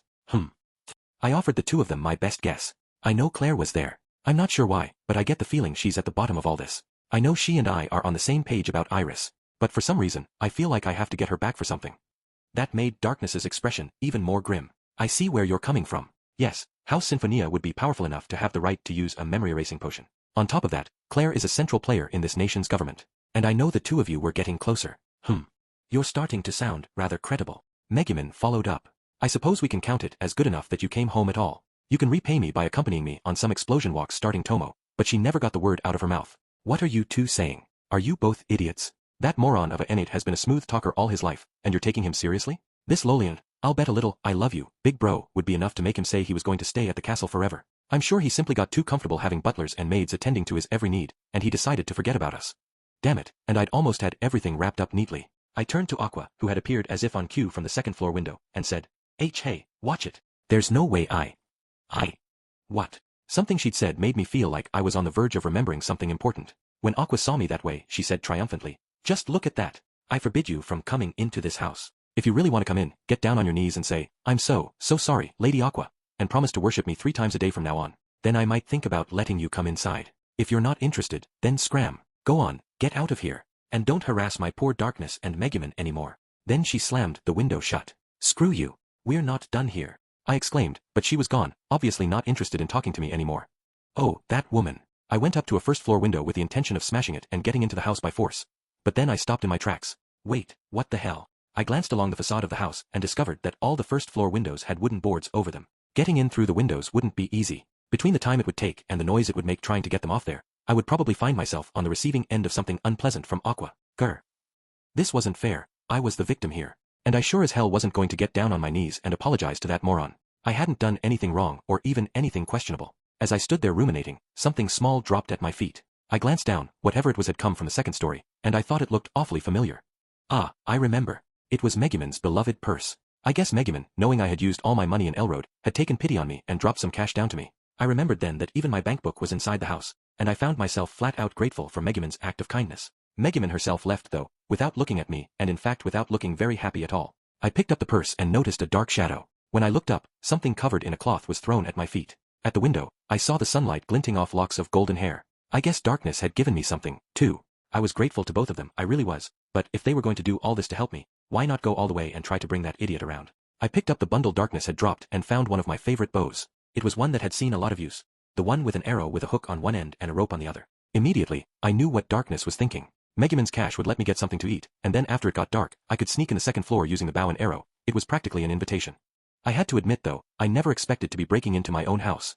What to do. That comes to 900 Eris, please. Break into my own house? I'd gotten into Darkness's mansion once, but I owed a lot of that to the strengthening buffs Aqua had given me. Yes, Darkness had slipped me the bow and arrow this time, but with my normal, completely non-magically enhanced physical abilities, would it even be possible to sneak silently into the house? I had finished my meal at the tavern and was just about to settle the check. I opened the purse Megumin had given me. It was bulging with point cards and coupons. I extracted 1,000 Eris bill and paid up, but 100 Eris is your change. Thank you very much. See you again. For some reason, I felt a profound resistance to paying with Megumin's money. I mean, the abundance of cards and coupons suggested she would make a conscientious wife, but my conscience couldn't quite live with outright spending her cash. Actually, she normally gave me the bulk of her income. Most of that I sent home to her family. If I got back to the mansion in one piece, I would have to be sure to give her some money, whether she wanted it or not. But speaking of getting into the mansion in one piece, this time I was going up against Aqua, which seemed like bad news. She was normally such an airhead, but she had a disconcerting habit of turning sharp at the most inconvenient times. Not to mention, she could see in the dark even better than I could. I hoped she would drink a lot of wine and go to bed early, but another thing she was good at was failing to figure out what people wanted, a trait I was sure would be out in full force tonight. I had no proof of that, only the evidence of long acquaintance with her. If I could just get inside, I was confident Aqua would never beat me, but if she caught me while I was still climbing, that would be the end. I passed the time until I figured Aqua and the others would be asleep by wandering around town, thinking over the best ways to get into the house. Well now, it has indeed been a while. Oh, man who has filled his belly on the money he received from the girl who is infatuated with him, who is dependent on his sugar mama and is quite content with it. Are you awake at this hour? And a fine hour it is, for tonight is a full moon, when magic is at its zenith. I'm considering having a little constitutional myself, during which I mean to climb to the spire atop the Axis Church and replace the symbol there with an especially sexy radish I found. Want to join me? No, I don't. Watch out, you know they're gonna catch you one day, and then they'll tear you limb from limb. Who should I run into but Vanir? He was carrying a large radish that really did have a pretty suggestive shape. Demons don't sleep, so he had time to kill every night. Hey, Vanir. You've got a few minutes, right? Mind if I ask you to help me with something? I was going to borrow the power of this demon to break into a mansion protected by a goddess. I had to admit, it didn't feel like the most virtuous thing. Oh ho, are you quite aware of what it means to ask a favor of a demon? We always have our price. And the price of a great demon like yours truly is higher than most, Vanir's lips twisted nastily, looking very demonish. Normally, I would have been pretty intimidated, but it was sort of hard to take him seriously with that sexy radish in his arms. I promised to buy lots of expensive stuff I don't need the next time I'm in Wiz's shop. Ah, my dear high roller, just leave everything to me. Say, shall I throw in this radish as well? I'll pass. It was past midnight, not a creature was stirring, not even a mouse. But this was the hour when demons and neats came alive. BWA ha ha ha ha ha ha, bwah ha ha ha ha ha ha. Hey, geez, don't laugh now. I can't believe you're suddenly excited right at this moment, of all times. While everyone else in the immediate vicinity was fast asleep, Vanir and I stood in front of my mansion. BWA ha ha ha ha ha ha, I am in fine spirits this night. Attacking a goddess on the night of the full moon. It would be enough to make anyone eager. I was starting to think it hadn't been my best idea, turning to this guy for help. In any event, this was the plan. First, I would try to get in the normal way. I didn't have any buffs, but if I could somehow manage it, then it was mission accomplished. If I couldn't climb up by physical strength alone, or if I was noticed in the middle of my attempt, then Vanir would begin attacking the mansion. I was sure Aqua would have set up an anti-demon barrier, like the one that had kept my succubus out. The moment Vanir got anywhere near it, Aqua would go running to him. That would be my opening. My goal would be to get inside, then subdue Aqua. If Vanir happened to break through her defenses, that worked, too. Phase 2 would be to get to my room and retrieve my bankbook. As long as I had my money, I could stay at an inn until things blew over. In fact, considering how that would allow me to spend every day just having fun, maybe it would be better that way. Anyway, that was the plan. Vanir looked on while I fired my hooked arrow at the roof above my room. I was suddenly seized by the sense that something was wrong. There was a wooden board pounded over the window of my room from the inside. I was sure that hadn't been there earlier. I did a quick check, and sure enough, every room on the second floor was the same. I could think of only one person with the sort of free time to board up all the windows in a house this big. I was just starting to sweat with the realization that my plan was in shambles when I noticed something else. Not all the windows were completely blocked. Not the ones that the other girls were using. Darkness and Megumin must have objected to having their windows totally closed off. What with them giving me money and a bow and arrow, I figured it was safe to think of the two as co-conspirators. Vanir, could you look at me with your all-seeing eye for a second? I need to know which route I should take, Megumin's room or Darkness's. As ever, I am somewhat blinded when I look at you by the repugnant light that surrounds you, but let us see here. The outcome is the same regardless of which way you enter, but I think going into the room of the girl from the Bazaar clan will be luckier. There may be a little something in it for you. Go find out. So there I had it. Something in it for me, huh? Megumin's window it is. Okay, here I go. 3. I stood right below the window of Megumin's room and aimed my arrow at the roof. I shot for the tip-top to minimize the noise as much as I could. At this distance, my dead-eye and second sight skills made it all but impossible to miss. My aim was true. The arrow hooked onto the roof, after which I gave the dangling rope a couple of tugs to be sure it was secure. I waited for a moment, but no one showed any sign of waking up. I glanced back at Vanir, giving him a look to let him know I was going to start climbing. Then I grabbed the rope and started making my way up to Megumin's room. Megumin's room. HF. Man, climbing a rope without any magical buffs is hard. Maybe the rope was slippery, or maybe I simply didn't have the muscles, considering I had to climb using almost entirely arm strength. Even so, I somehow managed to cling to the rope and finally got a hand on Megumin's windowsill. I clung to the rope with my left hand and the windowsill with my right, trying to catch my breath.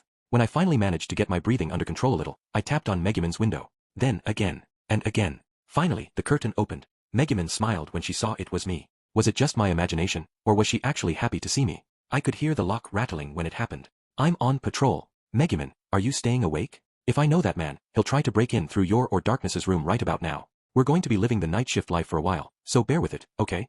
I heard Aqua outside Megumin's door. Curse her. Normally she couldn't think her way out of a paper bag, so why now? Did she even know how much pain it would save me if she would use that ability to think ahead on a regular basis? Megumin quickly pulled the curtains shut. I'm up, Aqua. Don't worry, no problems here. How about you get a little rest? Anyway, I shouldn't think it would matter so much if he broke in. Kazuma appears to have been forced to drink a memory-erasing potion. Surely we could forgive him eventually.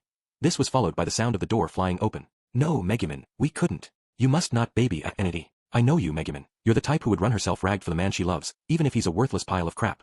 The type who'd forgive him for anything, even if he cheated on you again and again, just because you love him. My unclouded vision is never wrong.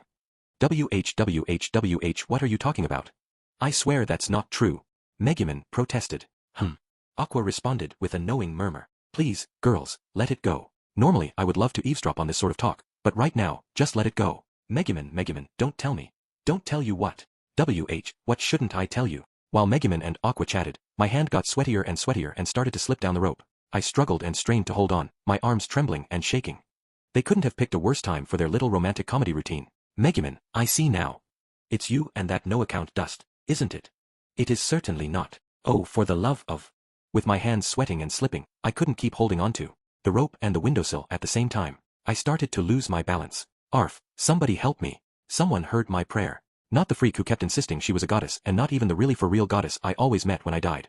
BWA ha ha ha ha ha ha. Wah ha ha ha ha ha ha. Behold, I appear, O goddess of toilets. Tonight, the blessed full moon grants me the greatest extent of my demonic powers. I, the great demon, the Duke of Hell, shall get you to cry uncle at last. The guy who normally spent his days as a part-timer at the magical item shop worrying about how far in the red they were was out in front of my mansion, bellowing a challenge. Quickly, Kazuma, now is your chance. Aqua went pale and rushed off to the front door. Here, grab on. Megumin stuck her hand out the window, and I took it with one of my own, using the other to pull myself up by the windowsill. Megumin, with a better strength stat than I had, dragged me into the room. I could hear shouting from a ways off. So you've finally shown your true colors, you weirdo demon. You're the one who's going to be crying. You've been all talk so far. Show me what you've got. Take this, Vanner style. I mostly ignored them though. Ha. I was too busy huffing and puffing, slumped on the floor, still holding Megumin's hand. Megumin leaned close, as if to hug me, as she closed the window. Having somehow managed to make it into her room, I could hardly move. I crouched there almost in her arms, breathing hard, my hand in hers. HF. HF. Megumin, Megumin, HF. HF. Watch it. Kazuma, the way you're breathing is so wrong. To pant like that and call my name when I'm holding you in my arms? It's the definition of trouble. I had been trying to say thank you to her, but I couldn't get my breathing under control and the words wouldn't come out. But I definitely agreed that at the moment, it looked like we were having a naughty little midnight tryst. Aqua, what in the world is all that noise? Vanir, what are you doing here at this hour? And when we're all so upset already? Oh ho, pardon me very much. Oh young woman who has been racked with loneliness over being unable to see the young man who torments her at every turn for more than a week, tonight. Gaga. Darkness and Vanir sounded like they were having fun out by the front door, but I didn't have time for them right now. I forced myself to breathe more evenly and sat up, moving away from Megumin. But I felt her arm around my back stiffen. She wouldn't let go. Ah, perfect. You hold him there. Darkness. Sacred exorcism. Graha. I am possible that yours truly should. On this night of the full moon, when my power is at its zenith, am I defeated? W. We did it. I could hear the commotion outside. The way Darkness and Aqua were out there screwing around as usual, while Megumin and I were in here practically embracing each other, gave me the feeling that we were doing something really, really wrong. It felt somehow as if I had cut class to sneak off with a girl and hide in the gym supply closet or something. Not, of course, that I had any idea what that was like. BWA ha ha ha ha ha. Did you really think you had struck me down? What a shame. That thing you took to be yours truly was really just a sexy radish. You can keep it as a consolation prize. It might be delicious boiled. Oops, let's refrain from silently chasing me down, shall we? I've had a taste of those wonderful, wonderful, awful emotions, which I've been without for so long, and I see that my goal here is achieved, so I'll be showing myself out. Darkness, go around that way. Stop him. Tonight of all nights, I'm going to make him regret the way he lives to mock people. Hey Aqua, what about this sexy radish I grabbed thinking it was Vanir? What? What do we do with it? Completely apart from the ruckus outside, welcome home. Life in the castle was alright, but what I really wanted was all of us here at the mansion, shouting and being stupid like we always are. Please don't leave us again, okay? Megumin patted me on the back. Somewhere deep inside my heart, I felt a flicker of warmth. Once I had my breathing under control, I went to pull myself away from Megumin. But she still wouldn't let me go. Hey, Megumin, I promise I'm not leaving again. I'm back now. You can let go of me. If I just let her hug me like this, things were going to get out of hand sooner or later. Still clinging to me, though, Megumin said. It might have been easier for you had you chosen to break in via Darkness's room. She would have been strong enough to pull you up so much more readily. Yet, you chose my room. Surely, I may hold fast to you for a few moments. She giggled a little. I figured now wasn't the time to tell her that I hadn't had any deep reason for choosing her room but had been following Vanir's instructions. Was this what the all-seeing demon had meant when he'd said there would be something in it for me? I would definitely have to buy lots and lots of stuff the next time I was at his shop. One thing I really wanted to know, though, what was the relationship between Megumin and me at this moment? Yeah, she'd told me. What she'd told me, but we hadn't exactly advanced a lot since then. Maybe there just hadn't been a chance. We had spent a lot of our time since then going to Elroad and generally getting ourselves in trouble, but it seemed to me like we could take another step any time now. In the end, after all, nothing had happened with Iris. I thought that qualified me as a pretty faithful guy. It looked like Megumin figured a hug was all right, in her own way, so maybe we could go from here. I was steeling myself to return the hug when... Hurry and make up with Aqua, okay? Without you around, she just spends every day sitting on the couch, asking, isn't our prodigal aunt back yet? When is he coming back? She seems rather lonely. She makes enough food for you at every meal. She says, this is for our wandering NET who hasn't come home yet. And then Darkness has to finish it in your place, whether she's hungry or not. Maybe Darkness should have run away, too. Megumin accompanied her words with a squeeze of my shoulder. I couldn't believe what a good place I was in right at this moment, but... Okay, I'm gonna go settle things with that nut job. When I get back, let's pick up right where we left off. We won't understand. Even as she said it, Megumin sounded a little disappointed. Still, she cared about her friends enough to look happy with my decision. See you in a few minutes. It was the last thing I heard from her as I left the room and headed for my reckoning with Aqua. Oh, villain. Darkness, there's an intruder in the house of this stunningly beautiful goddess. Capture that villain for me. I headed for the front door but ran into Aqua along the way, and she promptly started shouting. She was barefoot, wearing some weird hat and her pajamas, so I wasn't sure where she got off claiming to be a stunningly beautiful goddess. Darkness, meanwhile, looked from me to Aqua and back, disturbed. Listen, Aqua. Maybe it's time you made up with Chasm. Aha. Ow ow wow. Stop that. Don't pull my hair. Sheesh, Kazuma is gone for a week and you developed this weird fascination with my hair. Aqua answered the weeping, hair-pulled Darkness. Darkness, are you so eager to be abandoned by our betrayer of it here? When he sent that letter saying he was going to live with Iris from now on, I know you panted and puffed and said something about being cuckolded, but if we all just let this go, it'll be too late to keep Kazuma from becoming a completely worthless lost cause. In fact, I have a sneaking suspicion it may be too late already. Why? This smart-mouthed. Alright, I've had it up to here with arguing with you, but let me make one thing clear, I didn't betray anyone. I mean, think about it. Am I really that faithless? You really believe I would take Iris over you, whom I've known for so long? I'm not that easy, and by the way, I'm not a lolicon, either. Yes, I care a lot about Iris but only as a little sister. No way I would actually fall for a girl her age, you hear me? That seemed to put Aqua back on her heels for a moment, but she quickly recovered. Listen, Mr. Man whose only skill in his past life was playing rock paper scissors. Think back, just think back on why you died. You would have walked right past some old lady about to get hit by a truck, but you got sent to this world because you were killed trying to save someone from a traffic accident. Do you remember who it was you saved? Swallow your pride and say, I, Kazuma Satu, am an unrepentant lowlianite. Aqua's taunting was crossing the line. I couldn't hold back any longer. How does helping a high school girl make me a lolicon? You've got a lot of nerve, stealing my own mansion from me. Today I'm finally going to make you pay for everything you've done. Darkness, save me. Save me from the dangerous intruder. Ha. What? Wait. Aqua hid behind Darkness. I advanced on her, flexing my arm. Just you wait. I'm going to drain touch you dry, and then I'm going to ball you up and shove you in Emperor Zell's chicken coop. Here I goo. Go ahead and try it, you ugly, stupid Undead skills will never work on me, and it wouldn't matter if they did, because I never let down my guard for even an instant, you hear? It's 2-on-1, you're not going to win this. Wait. I haven't agreed to fight Kazuma, why? I was on Aqua before Darkness could finish. No way. I found myself on the carpet where Aqua had grabbed my chest and shoved me to the ground. Darkness was lying there too. I had tied her up and drain touched her HP clear out, and she wasn't looking so good. I tried using bind on Aqua, but her magic let her break out of it easily, and when I tried to physically restrain her, she hid behind Darkness to get away from my attacks. Finally, Aqua buffed herself with strength boosts and overpowered me. It was partly my fault. I'd forgotten that for all her numerous glaring flaws, her base stats were higher than anyone else's here. Not to mention, she seemed to have a knack for close quarters fighting, what with her God Blow and Holy Squeeze or whatever she called them. Seriously, I wished she could show this sort of competence on a daily basis. Incidentally, Darkness was on the ground because she'd had the misfortune of getting between Aqua and me. HF. Why, you know how to put up a fight, Kazuma. But this is over. Now, say you're sorry. Say it just once, and I'll forgive you. Aqua crowed. She was straddling me and holding fast to my arms. And to her I said, this one time, I haven't done anything wrong. I'm a victim whose memory got erased even though I was doing just what Iris wanted, and I have nothing to apologize for. You're not the only one with an ace up their sleeve, you hear me? I declare that tomorrow morning, you'll be the one weeping and apologizing. I was completely innocent for once. I had nothing to be embarrassed or apologetic about. So that's the attitude you want to take. I thought we could settle our differences amicably, but if that's how you want it to be, then I can be stubborn, too. On my name as the water goddess, I swear I won't let you into this house until you've apologized to me. I'm going to boot you outside now, and we'll see who's weeping and apologizing tomorrow morning. The gauntlet was thrown down. 6 morning arrived. I was observing the mansion from a distance and thinking. You know how in manga, main characters are always getting in trouble with female leads over some ridiculous misunderstanding where she thinks he's cheated on her when he totally hasn't? Or when circumstances conspire to give him a peek of a girl character in a state of undress, and he gets beaten up even though he was totally innocent? Or when a heroine takes totally unjustified revenge on him simply because some other girl shows him a little affection, and the leading lady gets all jealous even though she and the MC aren't dating? Yeah, those are all fun and games in manga. Hilarious when they're happening to someone else. But this was what I thought. Kazuma. If I'd been any of those MCs, I would never have put up with crap like that from a female co-star. I'd get even. Kazuma. In this world, there was a power that stood against outrageous acts of violence and injustice. It was a power that good, law-abiding citizens should have no shame in turning to. If anyone should be ashamed, I thought, it was people like this, who believed they could do whatever obnoxious, unjustified things they wanted and that they should and would be forgiven just because they were a woman. I've been thinking for a while now, Kazuma. You know, you're truly, extremely, by far the nicest guy I know. And we've known each other for so long, and it's so important that we talk to each other.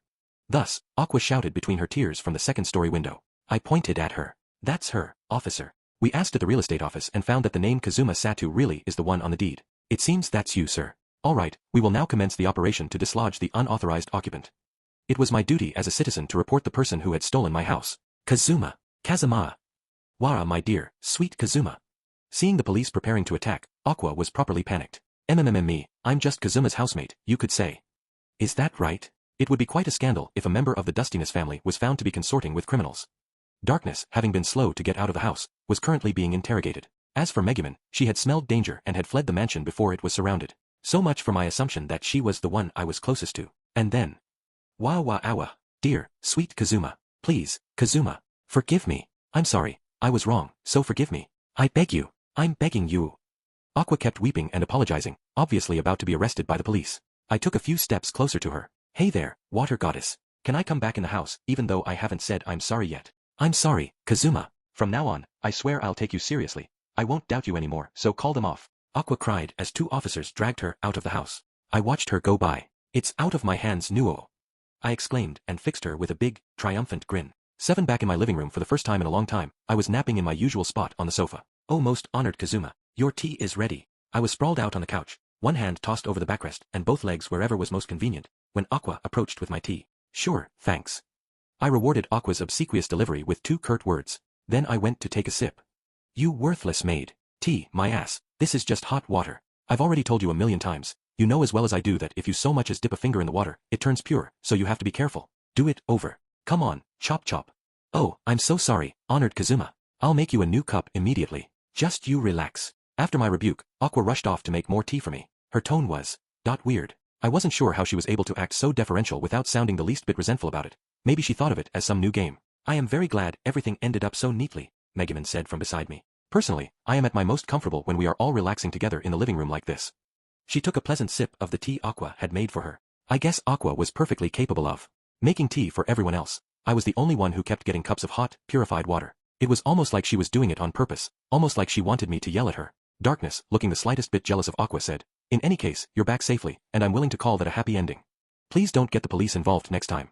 She looked pleadingly at me. Hey, if they didn't want the cops called on them, they should stop committing crimes, like stealing a guy's house out from under him. Tea's ready. Sure, thanks. Aqua appeared with a new cup, sooner than I'd expected. I put it to my lips and... This is hot water again. Don't you ever learn. Ah, I'm sorry, honored Kazuma. I promise I'll make a new cup right away. She took back my cup perfectly happily, but Darkness said, Aqua, if you're having that much trouble, why not let me make the tea? Then you won't have to take Kazuma's abuse. Only one of us has to endure it. She started to get up, but... Stop it, Darkness. I finally get to pretend to be a maid for the Dustiness family. You can't stop me now, Aqua objected. Darkness was shocked. Now, wait a damn minute. Have you been deliberately sticking your finger into my tea and changing it to hot water just because you wanted to pretend to be one of Darkness's pervy maids? I haven't been sticking my finger in anything. I've been bringing you hot water all along. Hold on, you two. The maids in my household aren't that incompetent. Ignoring Darkness's objection, Aqua came over to me with an ink-laden brush. Honored Kazuma, by way of punishment for this poor, incapable maid of the Dustiness household, please graffiti me with this. My pleasure. I'm telling you, none of our maids wants to be graffitied. Still ignoring Darkness, I took the brush from Aqua and started painting on her face, even though I knew what would happen. The moment the ink touched her skin, it all turned to water. Megumin watched us with a smile of genuine amusement. I tried to turn to smile back at her. Ew, ow, ow. I put a hand to my ribs, which still ached where Aqua had pinned me down the other night. Aqua let out a little gasp and said, That's from yesterday, isn't it? I'm so sorry, honored Kazuma. I'll fix you right up. Just for you, I'll use my most powerful healing magic. Sacred High Heal. And she cast her healing magic on me. No muss, no fuss. Yes, her healing magic. Huh. What is it? Aqua asked. The sound had come out of my mouth before I knew what was happening. What's wrong, honored Kazuma? I used my very strongest spell. Was it still not enough? Air. I said. No, not at all. Thanks, Aqua, I feel better. And hey, look, we're all friends, right? Why don't you stop with the honored Kazuma business? Just call me Kazuma like you always have. You sound so distant otherwise. I was trying my best not to arouse suspicion. What's gotten into you? Darkness asked. Not that I don't admire your display of good-heartedness, but you were the one who said, since you doubted me for a week, for the whole next week you have to call me honored Kazuma. You're right though, we're all friends and we should act like it. Her lips tugged up into a smile. Megumin started to smile, too. Aqua was the only one not smiling. She was looking me right in the face from very close up. What? Nothing. I told you I wasn't going to be suspicious of you anymore, Kazuma. Even so, Aqua gave no sign of getting any farther away from me. It must have been thanks to Aqua's healing magic. Every one of the memories erased by that potion had come flooding back to me, and now I couldn't look her in the eye. What should I do? It bothered me a little that after gloating about my innocence, it turned out that I actually had maybe been a bit of a piece of human garbage. I couldn't really blame people for calling me things like Kazuma and Kazskuma.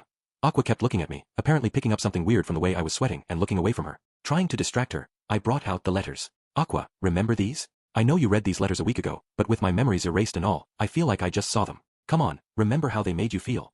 Remember the real reason you came back here. I gave her the letters, but she didn't even glance at them. Hardly able to stand it anymore, I jumped up off the sofa. Alright, you guys, let's hit the Adventurers Guild. Let's get us a nice hunting quest. To protect Axel and the world. Aqua was still staring intensely at my profile, just centimeters from my face. I didn't last long. About 5 minutes later, I was prostrating myself on the ground, apologizing to everyone and begging for forgiveness. Chapter 3: A Goddess's Mercy for This Pious Believer. 1. It was earlier than what you would call afternoon, but too late for what you would call morning. I guess what I'm saying is, it was around lunchtime. I fought back a yawn, my hair still scruffy from bed, as I headed down to the living room, where everyone was setting out lunch. Morning, guys. What's for breakfast today? I had all kinds of weird stuff at the castle. I'd like to avoid miso soup for a while. Darkness responded to my demand for food with a suspicious look. You got your memory back, right? Then you should remember those letters from the children that we read at the castle. So what are you doing up so late? You've missed breakfast, it's time for lunch, and lucky you, it's lobster today. I happen to like the mini lobster dish from the Crimson Magic Clan that Megumin made when we went to Elroad. I got the ingredients and begged her to make it. Darkness sounded downright delighted, but when I glanced over at Megumin, she immediately looked away. I guess she never imagined a pampered daughter of the nobility would fall in love with crawfish. She was so embarrassed, she couldn't even look at me. You just knew that someday Darkness was going to be at a party full of nobles and would start talking about how delicious this dish of tiny lobsters was. I thought the polite thing to do might have been to get out ahead of that mistake, but when I saw Darkness happily carving up the fried crawfish, I didn't have the heart to tell her. Well, hey, she's not wrong. It was tasty. But tell me, what are you going to do today? I mean, are you really going to the guild? Getting my memories back meant that, unfortunately, I also remembered things with Iris in the castle after Darkness and the others had left. Yes, I remembered Iris saying how much she loved her big brother. If it hadn't been for that, I would probably still have been all fired up about the letters from those kids. Can't say I really care, Aqua added. I feel like I sort of calmed down without you here. But I guess if you're that eager to go on a quest, I could be convinced to go with you. Hey, I don't really care, either. But if you're eager to go on a quest, I could be convinced to go with you, I said. Aqua was probably feeling the same way I was, her passion cooled from waiting too long. Darkness watched us trying to foist responsibility on each other, her cheek twitching. Finally, she slammed her fork down on the table. Didn't you guys feel anything reading those letters? Kazuma, you're these kids' idol. Don't you want to set a good example for them? I'm not saying I don't understand why someone would idolize me. It's just that since coming home, I've had a lot of time to think. And a cooler head tells me I don't have to go putting myself in the path of dangerous monsters to get experience. I only need to eat some nice, expensive food to raise my level. No need to risk my life. Darkness shook her head as if to say this man is hopeless and turned to Aqua. Come on, Aqua, you like kids, right? I see you playing with the neighborhood children all the time. And you keep claiming to be a goddess.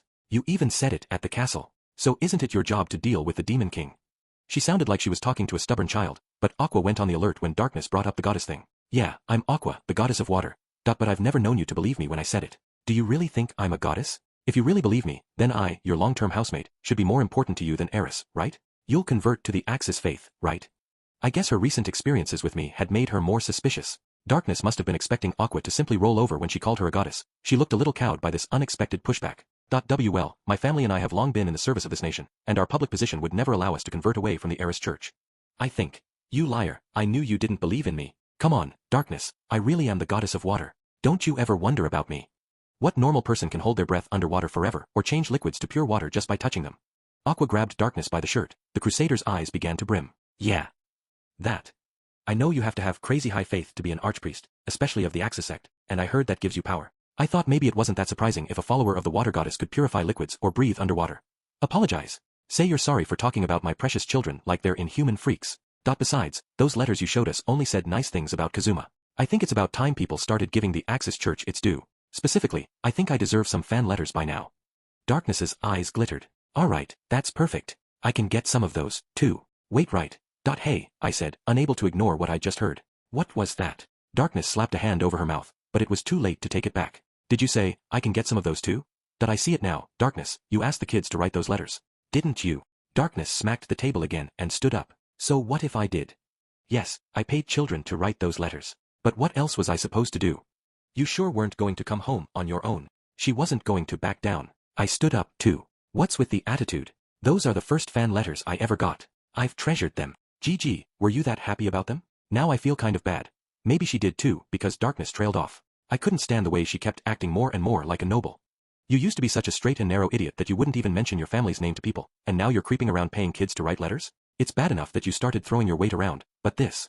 I remembered how hard Darkness had worked to hide her family origins from us. But now that she had learned how to use her money and power, it suddenly seemed like she wasn't embarrassed at all to do it. Did that count as personal growth? Jay, just whose fault is that? This is all because of your bad influence. You're the one who corrupted me. Aqua and I both went on the assault against the defiant Darkness. Somehow this is all my fault. I said. Don't try to pin this on me, lady. I found what was there all along. Say you're sorry. Aqua added. I was so moved when I read those letters. You need to apologize, not just to Kazuma but to me. More important than any of that is that we all eat before the food gets cold. I worked very hard to make it. And somewhere in the middle of our collective descent into chaos, there was a knock on the door. I rushed to answer it, tired of trying to deal with Darkness. Come back here, Kazuma. We're not done talking. Leave me alone, you twisted freak. Shut up and eat your crawfish. The word crawfish confused Darkness, but it gave me time to unlock the front door. Hello. Is Magu. Is Megumin in? I found, standing there, 3 members of the Crimson Magic Clan. 2 of them were girls who looked vaguely familiar. The other, holding their hands, was Megumin's little sister. Here, tea. Thanks. Thank you very much. We sat the girls on the sofa in the living room, and Aqua brought out tea for them. Now I was sure, we'd met them back in Crimson Magic Village. I think their names were.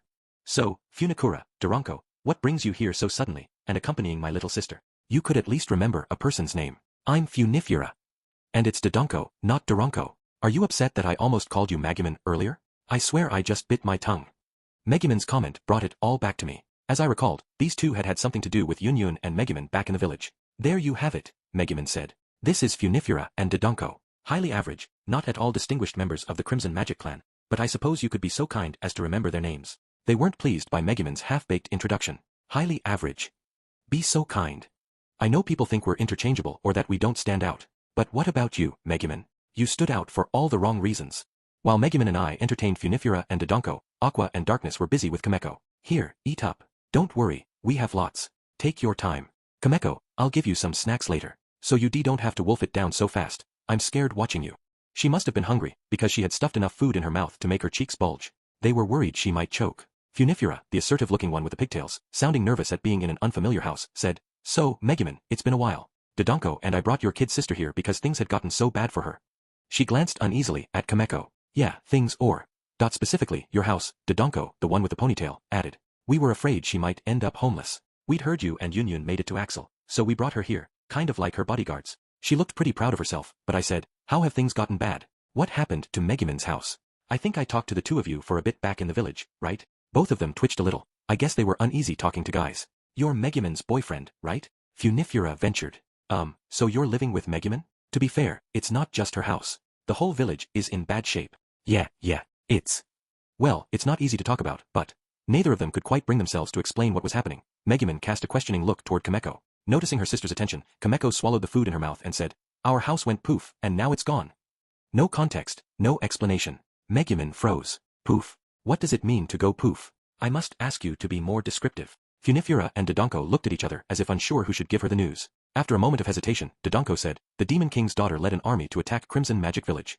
Suddenly, Megumin was all seriousness. The Demon King's daughter. I see, so the village's secret has finally come to light. Crimson Magic Villages. Secret? Like, the fact that the village was actually built on the remains of a technologically advanced nation from long ago and was populated by artificially augmented people. That secret?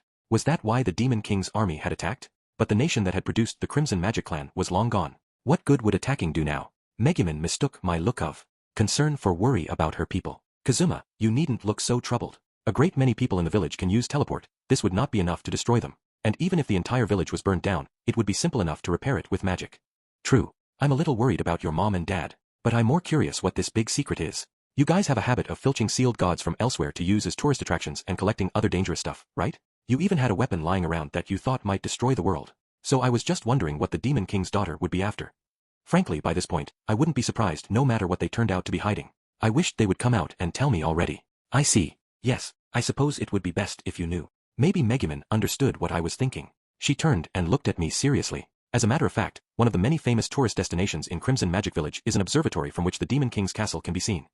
An observatory? She's right, Funifura added, looking just as grim as Megumin. On top of a mountain near the village, there is a powerful magical item. Some even say it can see all things. Dodonko provided the conclusion. Our people use the item to keep a constant watch on the Demon King and his castle. I guess his daughter must have found out what was happening.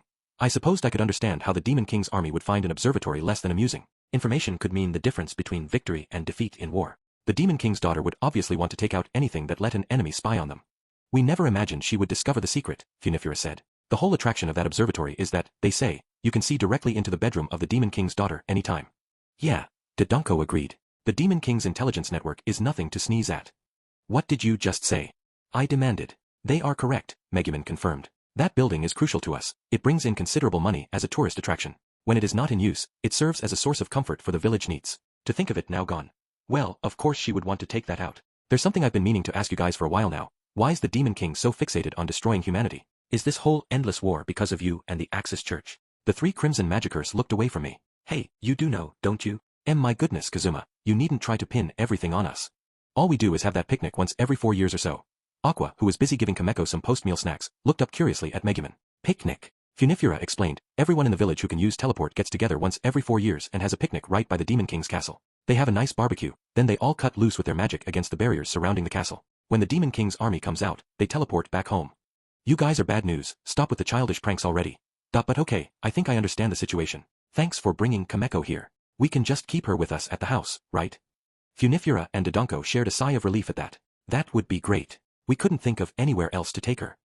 We have something we need to do now. Yeah, Crimson Magic clansfolk never back down from a fight. This sounded like trouble. The two of them stood up, and even Megumin looked ready to leap into the fray. Then the first thing we must do is find out where the Demon King's daughter is now. Leave it to me. I'll throw the first punch. Funifera, Dodonko, let us go. How could you help us? The Demon King's daughter is still in the village. We're going to link up with the rest of the clan and start a guerrilla war against her. Explosion isn't going to do anyone any good, which means you're not going to do anyone any good. Funifera's assessment caused Megumin's eyebrow to twitch. She's right. We know advanced magic now, so they asked us to join the fight. You just sit here and suck your thumb and wait for us to get the job done. Dodonko's little addendum caused Megumin's eyes to flash red. Say, we heard Yunyun was around here. Do you know where she is? They want her to join the battle, but we can't find her anywhere. Yeah, she wrote us a letter saying she'd made some friends in town recently, and we thought we might see who they were. We wrote to her that we would be here today, but by friends, maybe Yunyun meant the masked demon and the street punk with whom I'd seen her recently. If they couldn't find her, it probably meant that despite her bragging about finally having friends, she wasn't eager for the likes of Funifera and Dodonko, of all people, to meet them. She was probably running all over town keeping out of sight. Hey, that reminds me. Megumin, I've been wanting to ask you. Funifera looked like she needed to be sure to get this off her chest before she went into battle with the Demon King's daughter. Yunyun wrote to us that at least one of the friends she made here in Axel was a guy. But she doesn't actually have any friends, does she? She's just putting on for us, isn't she? Why yeah, I want to know, too. I mean, I can't imagine Yunyun making friends besides us. Especially not. Guy friends. It's one thing for you to get ahead of us, but even her. As evenly as could be, Megumin answered. I must assume that any male friends she mentions would include, first, Kazuma here, and perhaps, maybe Vanir, who is said to be popular among the neighborhood women, and perhaps the golden-haired adventurer whom you would have to be living under a rock not to know around here. Dust. Funifera's and Dodonko's faces got sicker and sicker as Megumin counted off the possibilities on her fingers. Ha. GG, not bad. I guess there are a lot more people here than in Crimson Magic Village. We shouldn't be surprised if she found 1 or 2 other weirdos to keep her company. Funifera was desperate to spin this situation. Dodonko piled on, too. Why yeah, that's right. And what about you, Megumin, you and your guy? You told us a lot of stories when you were at the village, but after you left, we started to think it sounded pretty fishy. You never talk about romance like that. Tell us the truth, all this stuff about bathing together and cuddling in bed, it was all basically by accident, right? But this was a bad time for those questions. Aqua and Darkness had taken Kameko, who had just finished dessert, into the kitchen to brush her teeth. Only the 4 of us were left in the living room, meaning me and my. Hi. Megumin looked over at me, went red, and fell silent, staring at the ground. That was weird. She wasn't usually this modest. You're kidding. This is some kind of joke, right? That girlish reaction. No, I don't want to lose to you, Megumin.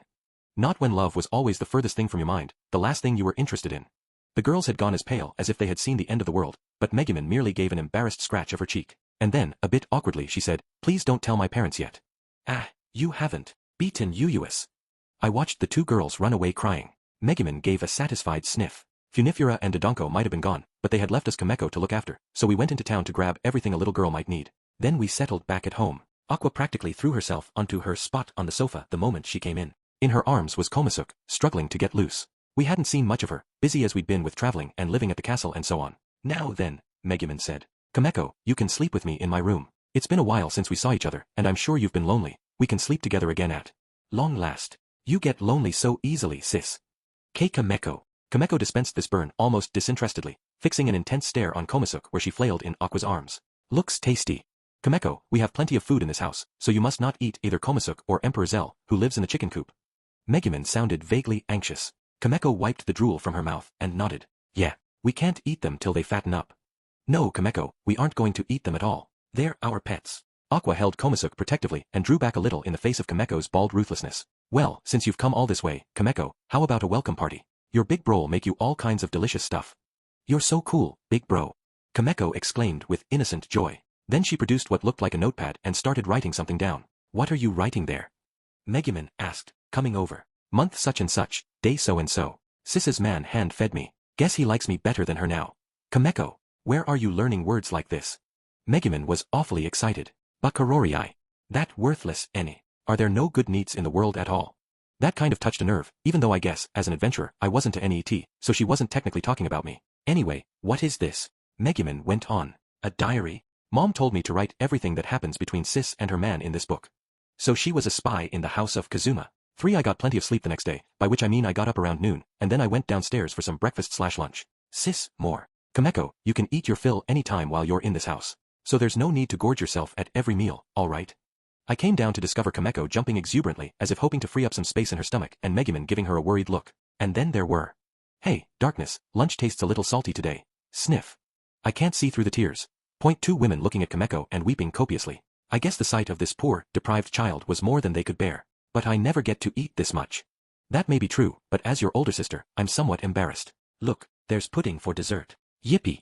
After a moment of fretting, Aqua slid her own plate of pudding toward Kameko. I could never have imagined this from someone who made such a big deal of being a gourmand. Your big sister is full already, Aqua said. Maybe you can finish this for me.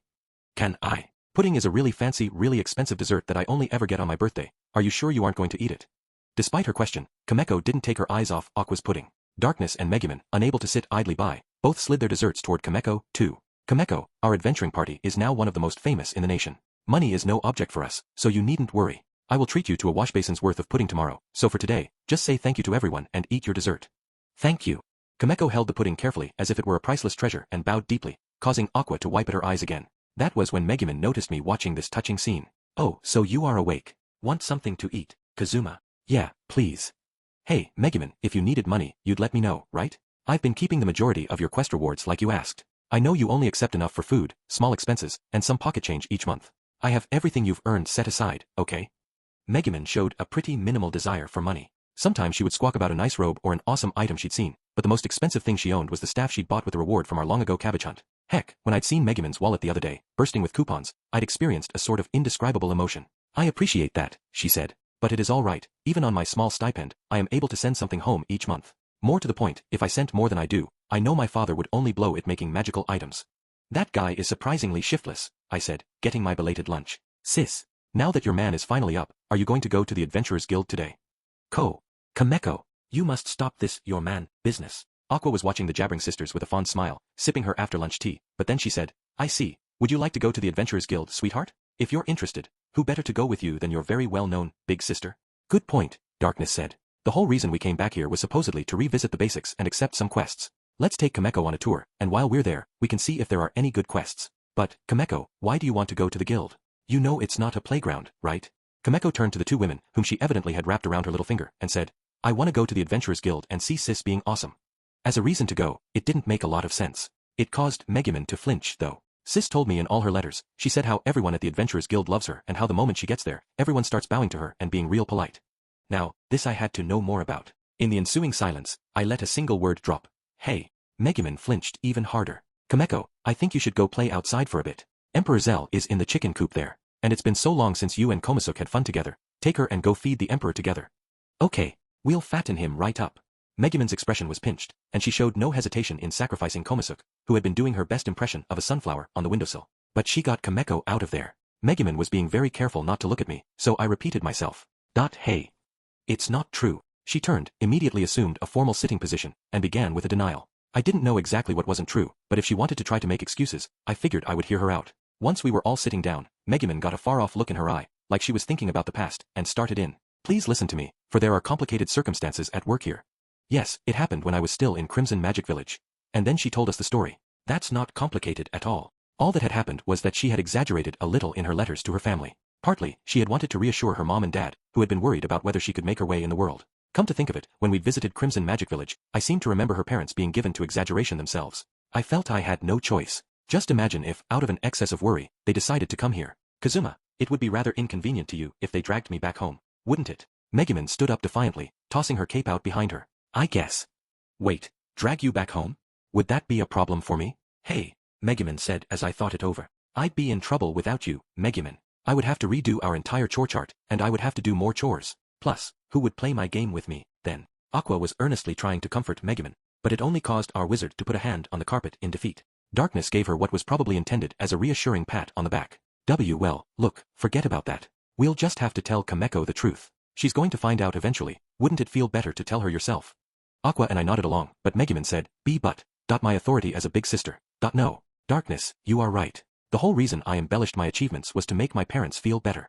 I used to write them only the truth. But my mother got so worried. Yet now we live in a mansion and I go on adventures and fight foes that need no exaggeration. They won't drag me back home now, so I can be honest with Kameko. A smile came over Megumin's face. She looked totally relieved. Kameko, I have something important to tell you. Kameko came back into the house covered in mud. She and Konosuke must have had some real fun out there, and Megumin sat her down on the sofa before settling across from her with a serious look on her face. Kameko understood immediately that something big was afoot. You mean, you're not going to give me that wash basin of pudding you promised? Oh, there'll be pudding, trust me. No, this is something much more important. Kameko looked deeply relieved to know the dessert was still in the works but didn't say anything, so Megumin went on. Kameko, remember how I wrote to you that we're possibly the most awesome adventuring party in this entire town? She sounded resolved, set on her course. Yeah, you said you're an awesome wizard who can destroy any monster with a single spell and that the whole town totally loves you. Megumin nodded. That's right. About that. But Kameko went on just as blithely, and you said that golden-haired sis never ran away from any monster ever and that she was a great, stalwart crusader who could withstand any attack, and you said that blue-haired sis is practically a goddess, that she can stand up against any demon or any undead and even bring people back to life. And Megumin jumped to her feet. You said that your man is an awesome guy who's quick-witted and has defeated lots of strong bad guys, and he's super nice, and even if he complains a lot, when his friends really need him, he comes through. Megumin slapped a hand over her sister's mouth. Yes, Kameko, I'm aware of what I wrote. You needn't rehash it for me. In fact, that's exactly what I want to talk to you about. She was starting to blush. She was just about to come to the point, but she didn't get the chance. Aqua could barely contain her smile as she said, That's my Megumin. Practically a goddess? Close. I really am a goddess, but you've got the right idea. Yes, what your sister told you is no lie. Darkness was right behind her. Ahem. I never knew you felt that way, Megumin, but, yes, it's all true. Heh. Heh. A great, stalwart crusader. What is wrong with both of you? It's all a mistake, Kameko. What I've been saying, before she could finish, I broke in, is basically accurate. For we were on our way to the Adventurers Guild together. Megumin was objecting, quietly, to our having brought Kameko. Why must things get so thoroughly out of hand? I was more than prepared to tell Kameko the truth and let her be disappointed in me. I turned to the whispering Megumin. Calm down. Besides, all that stuff you were saying to Kameko, how do I put this? None of it sounded off.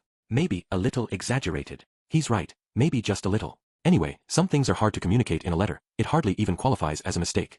While the three of us debated, Darkness was walking happily in front of us, hand in hand with Kameko so the little girl wouldn't get lost. Hey, golden-haired sis, is it true you're super-duper strong and can even stand up to explosion? Is it true that even a mean demon couldn't possess you? Oh, I suppose so. Yes, that did. So Megumin even wrote to you about that. Well, it's true enough. Cool.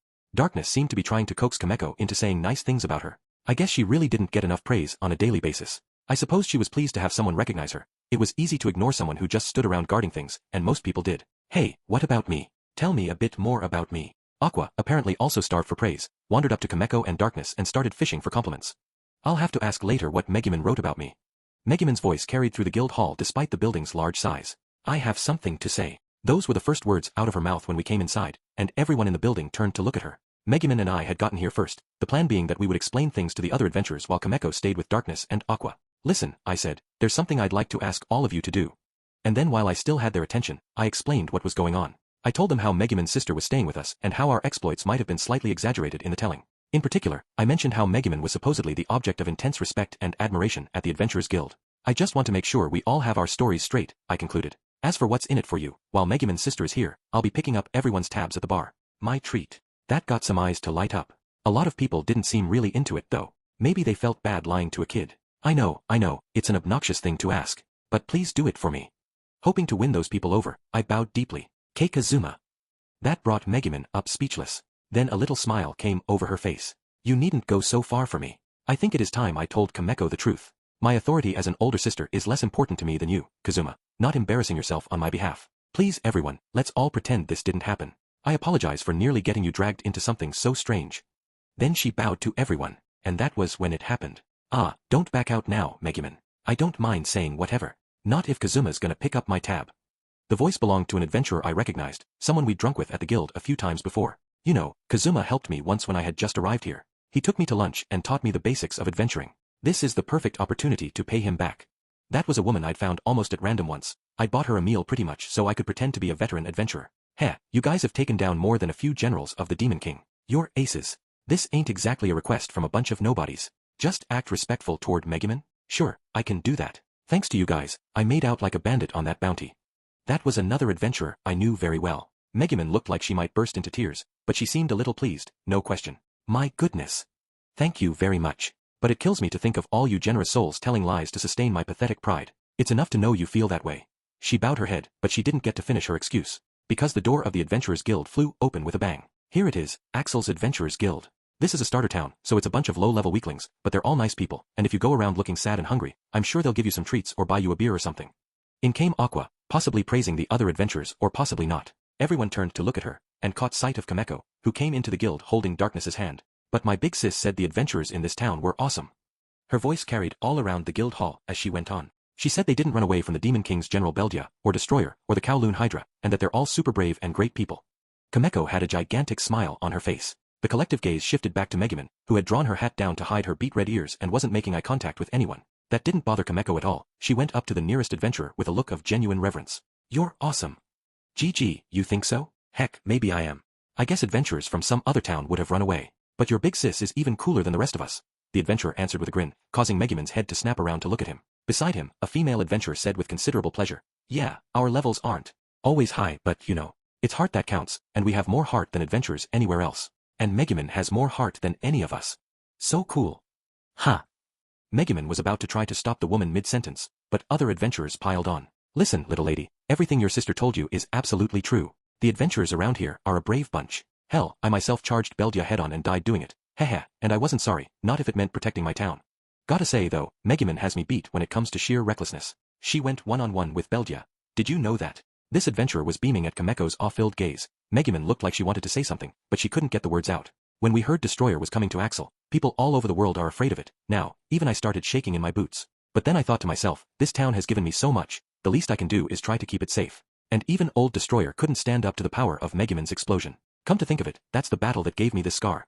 Kameko's eyes shimmered at this story from a man with a scar on his cheek. I remember the Kowloon Hydra. Now, that was a battle. Normally they would have sent the Royal Knights to deal with a problem that big, but the capital's forces were too busy fighting the Demon King to come help. So our only choice was to do something about it ourselves. But was I scared? Huh. I left fear in my mother's belly when I was born. A Hydra? Megumin put it down for the count. Everyone but Megumin and Kameko nodded at this tale of heroism. Big sis is awesome and so are all of you. Kameko's innocent words of appreciation drew smiles from all the adventurers. Only Megumin wasn't grinning. Instead, she shuddered and whispered something incomprehensible about a demonish little sister. 5 Come on, sweetheart, have a mouthful of this. Axel's famous fried frog. A tough-looking male adventurer set a plate in front of Kameko, who was at a table in the center of the guild. You blockhead. Kids like hamburgers, right? Here, try this frog burger, dear. A female adventurer beside him set down another plate. The tiny swindler at the table gave a huge grin. I'll have them both. Perfect answer. What a thing this is, to be frightened by my own sister. I worry she will grow into a demon lady who plays men like musical instruments. Megumin, watching everyone dote on Kameko from a distance, whispered so that only we could hear her. Yeah, well, she'd be learning from the best, wouldn't she, sis?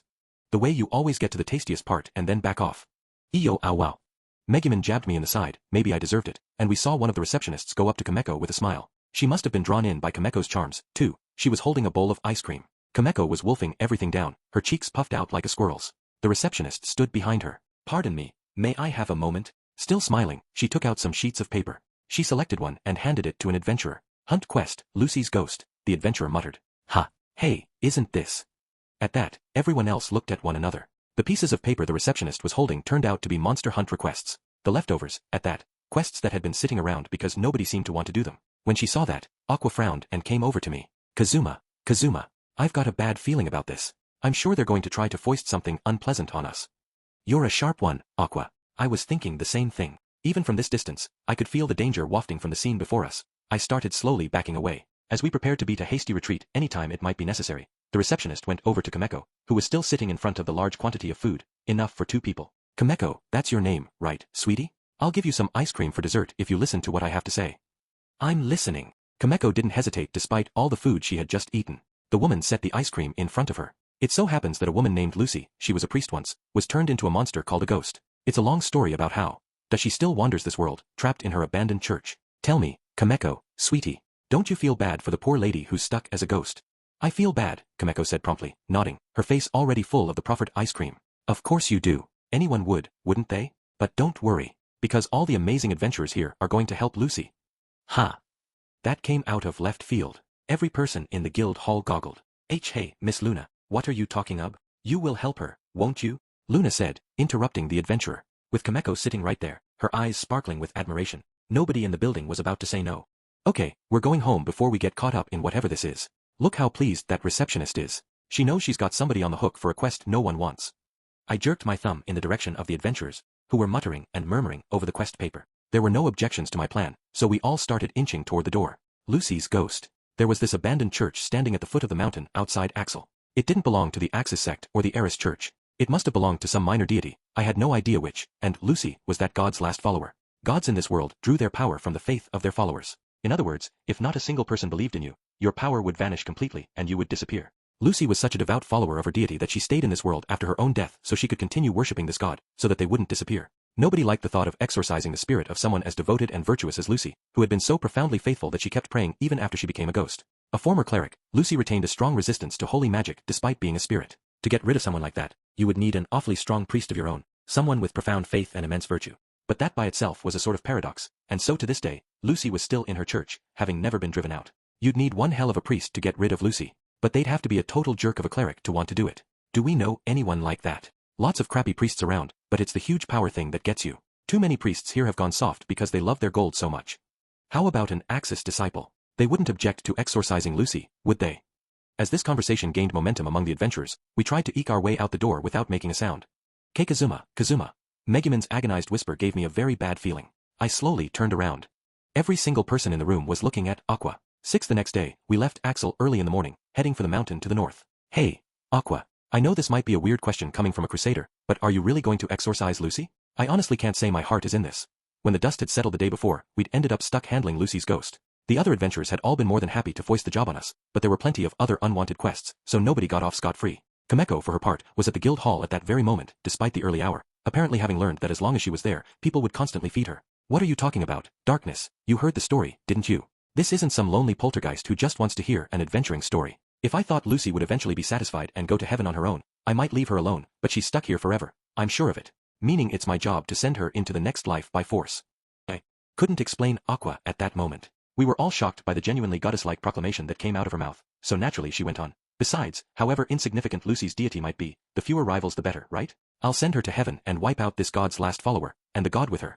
You are beyond shady. And to think I almost admired you for a second there. Apologize to me. We walked along, arguing the point, until a tiny, dilapidated church house came into view. That's it. That's the church where this dumb deity is worshipped. Aqua said. I don't care if she is the goddess of manipulation and revenge or whatever. I'm going to zap Lucy and put an end to her. I'm with Darkness, I'm not really feeling this. I said. And knowing the deity we're going to wipe out is a goddess makes it even worse. I mean, I'm not against bringing eternal rest to a wandering spirit or whatever, but... Aqua completely ignored my objection, champing at the bit to get to the church. But Megumin abruptly came to a halt. Aqua, what did you just say? The goddess of manipulation and revenge. Is that what you said? Yeah, so what? I heard it all from the receptionist. In life, Lucy worshipped the goddess responsible for manipulation and revenge, and even now, after her death, she's the one last worshipper of this character. At that, Megumin tugged on my sleeve. Kazuma, may I have a moment? I'd like to speak with you. What's up? Let me guess, you think a goddess of manipulation and revenge sounds pretty cool, and you feel bad getting rid of her. I was half joking, but Megumin shuddered. And no. Well, I grant that she does indeed sound cool, but more importantly, this goddess and I. We might have a very small connection. Geez. Dark gods, revenge goddesses, you have the weirdest acquaintances. I'd think Aqua would fill your quota of troublemaking deities. Exasperated, I tried to urge us on, but Megumin sort of looked into the distance and said, Kazuma, do you remember your visit to my hometown of Crimson Magic Village? Damn right I do. How could I forget it? It was the land of near misses for me. I almost slept in the same bed as you, and Sylvia nearly jumped my bones. You can forget the part about us being in the same bed. That's not my point. Do you remember the many tourist attractions in the village? Yeah, sure. Cat Ear's Shrine or whatever and some stupid rock with a sword in it. What about it? Megumin seemed to be trying to decide whether she should share with me. Finally. You may also recall that there were locations called the Tomb of the Sealed Evil Spirit, and the Place with the Sealed Unknown Goddess. I guess. But you said the seals had also been broken, right? I guess the Tomb of the Dark God turned out to be the resting place of the Demon King's General Wolbach, right? What's your point? Yes, I rather accidentally unsealed the Dark God when I was a girl, but I believe we've reached the statute of limitations on that, and it need not concern us. The problem has to do with the unknown goddess. I'm not sure there's a statute of limitations on releasing an evil deity into the world, I objected, but Megumin went on as if she was talking about the weather. Yes, it happened when I had first learned Explosion. I acquired the spell in order to defend Kameko and Yun Yun from encroaching servants of the Dark God. She didn't even bother to look at us, it was like she was talking to herself. To oversimplify, the spot where I learned explosion magic also happened to be the place where the unknown goddess was sealed away. Thus, I unwittingly released the goddess of manipulation and revenge, and she fled somewhere. I know not where. What the hell are you telling us? I mean, what the hell are you saying? Megumin, looking like she had really gotten something off her chest, replied, the deity Lucy is worshipping appears to be the goddess who was sealed in Crimson Magic Village for so long. It has already been nearly 2 years since she fled the village. I'm sure she must have followers other than Lucy by now. So we can exorcise Lucy with clear consciences. I'm confident the goddess will not vanish. And exactly what was I supposed to do with this information? What is the story with you Crimson Magic people? Do you just collect evil deities from all over? There's such a thing as restraint, you know. You guys could use some of it. I really wanted to deck the guy who had created the Crimson Magic clan. Still, we had learned that getting rid of Lucy wouldn't destroy this goddess, which meant the last remaining hurdle was our opponent's uncommonly high resistance to holy magic, but I didn't think that would be a problem at all for Aqua. Alright, then. Nothing to it but to do it. 7. Halt. Stop. Cease. Don't come any closer to me, you filthy Axis disciple. Ooh, now you're in for it, you stinking undead. A purification spell would be too good for you. I'll send you to Kingdom Come with my divine fist. It didn't take us long to find the spirit once we entered the church, but, oh venerable Regina, great goddess of manipulation and revenge, dispense divine punishment upon this blue-haired woman. A curse upon this damnable Axis follower. The nerve, trying to put a curse on a true, pure goddess. Darkness, let me borrow your sword. I'll smash this stupid church brick by brick until this ghost has nowhere left to haunt. Wasn't the spirit here supposed to be the shade of a pious and devout believer, still praying to her goddess even after her own death? The ghost bickering with Aqua was a woman in her mid-20s, half her body kind of transparent. As Megumin and I watched wearily, Darkness tried to get between them. Calm down, both of you. Aqua, we both hold holy offices. Lucy, so did you when you were alive, right? Let's all calm down and talk.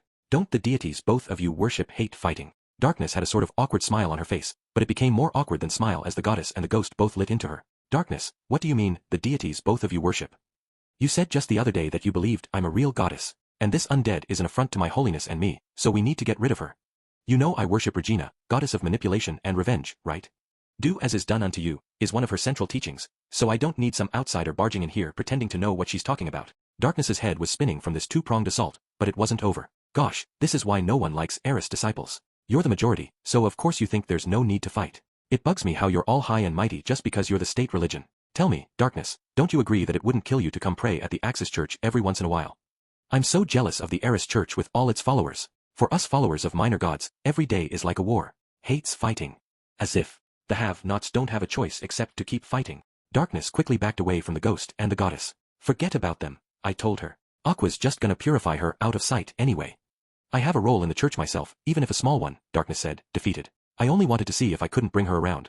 A few steps away, it looked like the purification was really getting underway. Think you're ready? Aqua said. You can spend your next life regretting that you ever picked a fight with a goddess. Ha. You and your minor league goddess, Regina or whoever, are out of here with one good holy knuckle from me. Grrrr. This aura of absolute enmity I've been feeling. Don't tell me you're really. Regina, oh vaunted Regina, I still haven't repaid what I owe you. Oh Regina, you who cast down that man who used and abused me, down to the very depths. Oh Regina, who took that woman who tried to con my brother into marrying her for his money and left her penniless. On behalf of all those who have been subject to outrages and injustices, I refuse to lose you here. As Aqua came closer, her fist shimmering and a nasty smile on her face, Lucy offered up a tearful prayer, and that was when it happened. Please don't worry. This goddess you worship escaped her seal 2 years ago. I'm sure she has more followers by now. Megumin, who had been silently watching the goings-on, started talking to Lucy. She practically looked like a cleric herself at that moment. Lucy, desperate to believe Megumin, said, Really? And how do you know this? Because I am the one who let your beloved deity loose, Megumin said. So please rest in peace now. Lucy must have sensed Megumin's conviction, because she smiled gently, as if she had been freed from something that had been possessing her. Thank you, kind stranger. Normally I would want to show my appreciation for such an act, but somehow I feel no attachment to this world anymore. Hearing your words really set my heart at ease. I'm afraid that means I haven't any time left. I apologize that I'm not able to thank you properly. Lucy smiled, a hint of pain in her expression, and Megumin smiled back. The tenets of the Crimson Magic Clan include, never back down from a fight, and, if someone gets you, get them back. Rather like something your goddess of revenge would say. Consider that thanks enough. Lucy, relieved, smiled again at Megumin, and, God blow. Yarg. Our actual cleric, who couldn't read the mood to save her life, blindsided Lucy with a huge punch. What the hell is wrong with you? I exclaimed. Here we were about to have a nice, happy ending for once, and you come charging in. She was obviously about to, move on peacefully or whatever, right? Megumin and Darkness, meanwhile, stood with their jaws open, overwhelmed by what had just happened. That's exactly why I did it.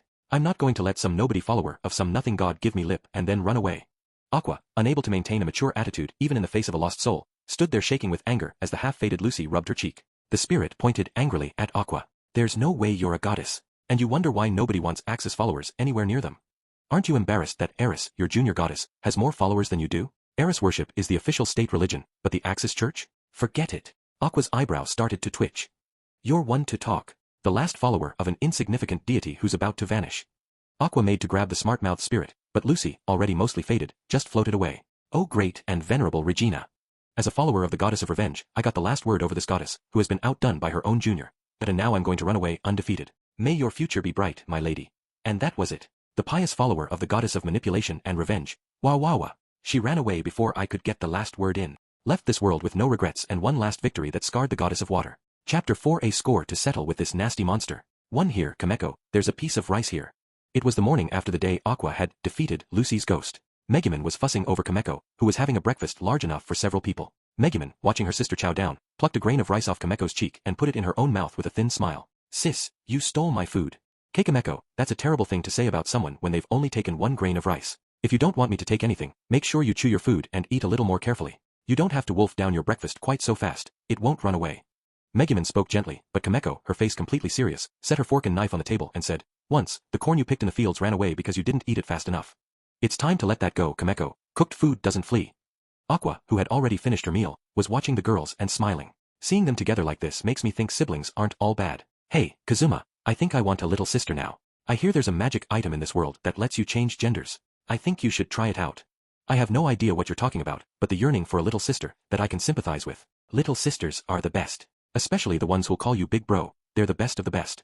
I thought of Iris and felt a pang. And just then, emergency. Emergency. All adventurers, grab your gear and assemble at the Adventurers Guild. I repeat, all adventurers, please bring your equipment and come to the guild. It had been a while since I last heard the call to arms. Almost involuntarily, I looked over at Darkness, who was sipping tea beside me. Kind of unusual, an emergency announcement at this time of year, isn't it? She said. The cabbage harvest is over, and I haven't heard about any big bounties in the area. What's this about? The announcement droned on in the background. Then came the kicker. We especially and specifically request the aid of all members of the Crimson Magic Clan in the village. I repeat, any and all available members of the Crimson Magic Clan, please report to the guild. The announcement got stranger and stranger. Darkness and I exchanged glances again. What's going on here? What's happening to this town? Darkness demanded of the row of guild employees who were waiting for us when we got to the guild. In response, one of them ushered her inside. I guess they wanted to wait until everyone was there before explaining things. Man, I really only want to live in peace, I groaned. But an emergency announcement means stuff is about to get dangerous around here again. Megumin was nervous. As for me, I'm more concerned about their insistence on the participation of all Crimson Magic Clan members. Technically, that includes Kameko, even though she can't use magic yet, so I've brought her along just in case, but I could feel the anxiety radiating off her as I looked around. Very sorry to keep you waiting. Megumin suddenly found herself accosted by a helpful guild employee. What's the meaning of this? Have I been awarded VIP status at the guild on account of the widely and frequently recognized effectivity of my explosion? I might argue you could have acknowledged me a little sooner, but anyway. Someone else shouted to the guy waiting on Megumin. No, not her. You can just ignore her. She's the one I told you to take care of. Hey, you can just ignore her? Are you picking a fight with me? But the employee disregarded the furious Megumin and bowed instead to Kameko. Welcome, miss. We have some snacks prepared over here, if you wouldn't mind following me this way. Kameko was instantly stuck to the employee like glue. Megumin frantically stopped them. Hey, I must ask you not to simply walk away with my little sister. What's going on here? When did the Adventurers Guild become a den of lollicons? I may summon the police, depending on your answer. And no, ma'am, there's a reason for this. Oh, Miss Luna, perfect timing. The employee practically threw himself at the receptionist, who came over to us with a smile. You call for Crimson Magic Clan members, and then I find you trying to bribe people with food. What in the world is going on here? Megumin said. The Adventurers Guild is always looking for talented people, Luna responded with confidence and pride. So what could be more natural than for us to be interested in Kameko, a child born with the very ability to become an archwizard? Excuse me, but I am also from the Crimson Magic Clan, Megumin said. The receptionist quickly looked away from her. Ahem, so right this way, Miss Kameko. We have lots of treats for you. I said, I am also, but Luna led Kameko into the building before Megumin could finish. Once she saw that all the adventurers were here, she announced, Everyone, thank you for coming today. We apologize for such short notice. She stood beside Kameko, who was stuffing her face with snacks, and smiled. Now, to the matter at hand. First of all, I want to congratulate all our adventurers on your excellent work yesterday. We had by far our best quest completion percentage since the founding of the Axel Guild branch. And our own Aqua even exorcised Lucy's ghost with her very hands. That's our adventurers for you. That's our Axel. She was really leaning into the flattery. I wondered what she was plotting. Everyone looked pretty pleased about it though. I saw lots of people giving shucks scratches to their noses and the backs of their heads. And so, on that note, Luna's tone changed abruptly. Great, here it came. We have a new job for all you wonderful, accomplished adventurers. Yep, saw that coming from a mile away. Trouble, trouble, trouble. We grant that it's just a little, tiny bit harder than yesterday's quests, but we have complete confidence in our people. Easy for her to say. A guy with a less than thrilled expression spoke up. Miss Luna, wait a minute. What say you tell us what this is about before you go charging ahead? Miss Luna didn't appear the least bit fazed by the remark, so other adventurers joined in. Yeah, what's this about being harder than yesterday's jobs? Hell, this was an emergency summons, wasn't it? Gimme a break. I ran myself ragged yesterday. I can't do another quest now. I was just gonna hang out at the bar all day. The receptionist refused to let her smile slip in the face of the complaining adventurers. There's nothing to worry about. After all, Axel's adventures are the best in the entire nation. There was no way she believed that. She certainly didn't have any proof of it. Aren't they, Kameko? Luna looked to Kameko, who was completely fixated on the pile of food on the table in front of her, for agreement. Ah, so that's how it was going to be. My big sis said the adventures of Axel are super awesome. She said they would never run away from anyone, no matter how powerful they were. Apparently, the previous day had given Luna a taste of how she could use Kameko to twist our arms, and she intended to get as many unwanted quests off the books as she could while the little girl was here. I wasn't the only one who seemed to have figured out what was on the guild employee's mind. All the adventurers in the room were going pale. Finally, one desperate voice rose up from among us. Damn it, fine, I'll do it. That's all you want, right? Bring on the nastiest, toughest quest you have. That opened the floodgates. Why yeah, just watch me. I'll show you what happens when an Axel magic user gets serious. I guess everyone was raring to go, again. Megumin, a drop of sweat beading on her forehead, reached out as if to stop them. Everyone, you don't need to exert yourself so much. But her voice was too soft for them to hear, and her hand just hung there. Charm. Darkness mused from beside me. I'm not sure I agree with her methods, but I have heard the adventurers around here have been exceptionally apathetic of late. It's not only the quests nobody wants, they won't even do normal quests. But, well, here we are. I thought I saw her steal a glance at me. It's because of all those huge bounty heads we've toppled with you. Everyone's purses are getting heavier, and nobody wants to work. It sounds like there's a direct correlation between how much time someone spends with you, Kazuma, and how much of a no-good NET they become. Maybe this sort of gimmick was necessary to help keep Axel safe.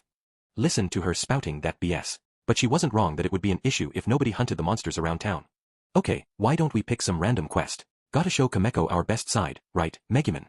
I gave her a half-smile. That is true enough. Only Aqua got anything to do yesterday. I must show her that her big sister can hold her own, or I'll lose her respect. When we were going to look for some random quest, though, Luna turned to us with a huge smile. Don't worry, Mr. Satu. I already have something for you. A quest worthy of such a powerful party. Well, that sure didn't inspire confidence. Heck, we had just finished getting rid of Lucy's ghost, one of those things nobody else wanted to do. And now she was foisting something else big and dangerous on us? I took her by the arm, this woman I knew well by now, and pulled her over to a corner where Kameko wouldn't hear us. Listen, miss, you know exactly what my party is like, right? Cut us some slack here. Normally you wouldn't touch us with a 10-foot pole, but now you get all friendly? Just because you're pretty and cute and sort of my type doesn't mean you can go bossing me around. She smiled, not completely upset. Maybe she'd heard the whole pretty girl thing before, and said, oh ahaha, pretty? You're a smooth talker, Mr. Satu. Alright, let's do this. If you complete this quest successfully, then you and I can go on a date when I get off work today. How's that? That's not what I'm angling for here. And for that matter, every adventurer in town knows the rumor that you're afraid you're getting past your prime. She looked very serious. Excuse me, Mr. Satu, but perhaps I could ask you who's spreading that rumor? Anyway, thanks but no thanks. We're off to hunt some frogs or something.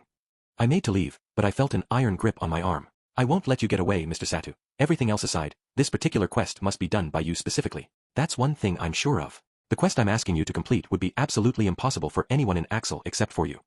I found myself frozen in place by the woman's suddenly grim demeanor. It was definitely her demeanor that did it, and not the fact that I was enjoying the way she was holding my arm, which caused me to press up against a certain part of her anatomy. Something she said sparked a memory. This particular quest. It seems you think very highly of me. Maybe I shouldn't be saying this, but let's be honest with each other. When I actually have to legitimately fight, I'm just a small fry. I know that, of course. What? She wasn't going to try to argue it. Everyone in the guild was running around, getting ready to take on this or that quest. Luna stared straight at me and said, the quest only you can handle is 3. A little forest to the west of Axel was home to one gigantic tree. This tree was well known to our adventurers and guild employees, and although supposedly no one was allowed near it, there was no end of travelers from other towns. Why would people come from so far away? It had to do with the monster living under that tree. A character called the Leisure Queen. Think of it as a higher form of the leisure girl I'd slain a long time ago. Hey, Kazuma, I think we should take a pass on this quest. We're dealing with the Leisure Queen, right? She's been there for ages. Do you know why no one has gotten rid of her? We were on our way to the forest. Aqua, behind me, had been lecturing us for some time on the wisdom of this job. Kazuma, you know, I myself am not very eager to have to deal with this Leisure Queen. So even Megumin wasn't feeling it. I wish both of you would leave Kazuma alone. I grant that the Leisure Queen is a boon to certain people. Like those who are suffering from a terminal illness, some might ask what's wrong with them going to the Queen to expire peacefully. But for exactly that reason, that forest has become the go-to place to commit suicide. That's what that is. As a servant of the gods, I can't countenance killing oneself. And I can't let a creature that murders live, even if her victims go to her willingly. Darkness was trying to stick up for me, but I didn't think she really got it, either. I set down the backpack I was carrying and turned to the three of them. Listen, we haven't decided we're going to kill her yet. Do any of you really believe that I'm out to defeat the Leisure Queen for money or fame? Sure we do. For a few experience points or some cash, you'd be happy to destroy even the sweetest fairy, wouldn't you? Like those snow sprites of mine you secretly killed. I haven't forgotten, you know. I'd even given them names. Geez, was she still upset about something from that long ago? I heaved a sigh and said, I've told you again and again, I didn't have anything to do with that. They melted because you put them by the fireplace. Once upon a time, when we'd gone to hunt some monsters called snow sprites, Aqua had decided to capture and raise them instead. When she couldn't find them the next day, she arbitrarily decided I must have done it. I told you when we ran into that leisure girl on our way to Crimson Magic Village. Those aren't good monsters, they're evil, evil, evil. My party members had called me monster and demon and all sorts of other names, but I kept trying to explain it to them.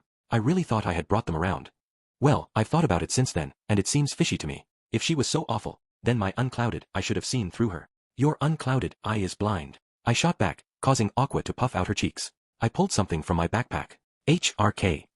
Kazuma, is that?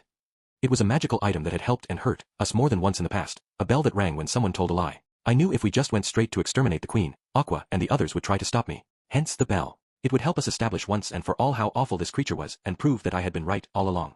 Watch and learn, girls. Specifically, learn that I've been telling the truth. I was feeling pretty confident, but Aqua eyed me doubtfully. We trudged through the dark forest, on our way to the tree. There weren't many monsters in these woods. From what I'd heard, earlier adventurers had proactively gotten rid of all the other enemies in the area so that none of them would harm the Leisure Queen. I had no idea how long we had been working our way through the woods. I was even starting to doubt we were going in the right direction at all when, hey, Kazuma, is that her?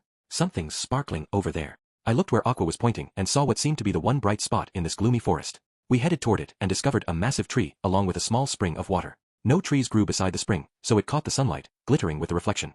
That was when someone called out to us. Have you adventurers come in search of relief? Or are you simply lost? The voice was gentle and musical. It was relaxing just to hear it.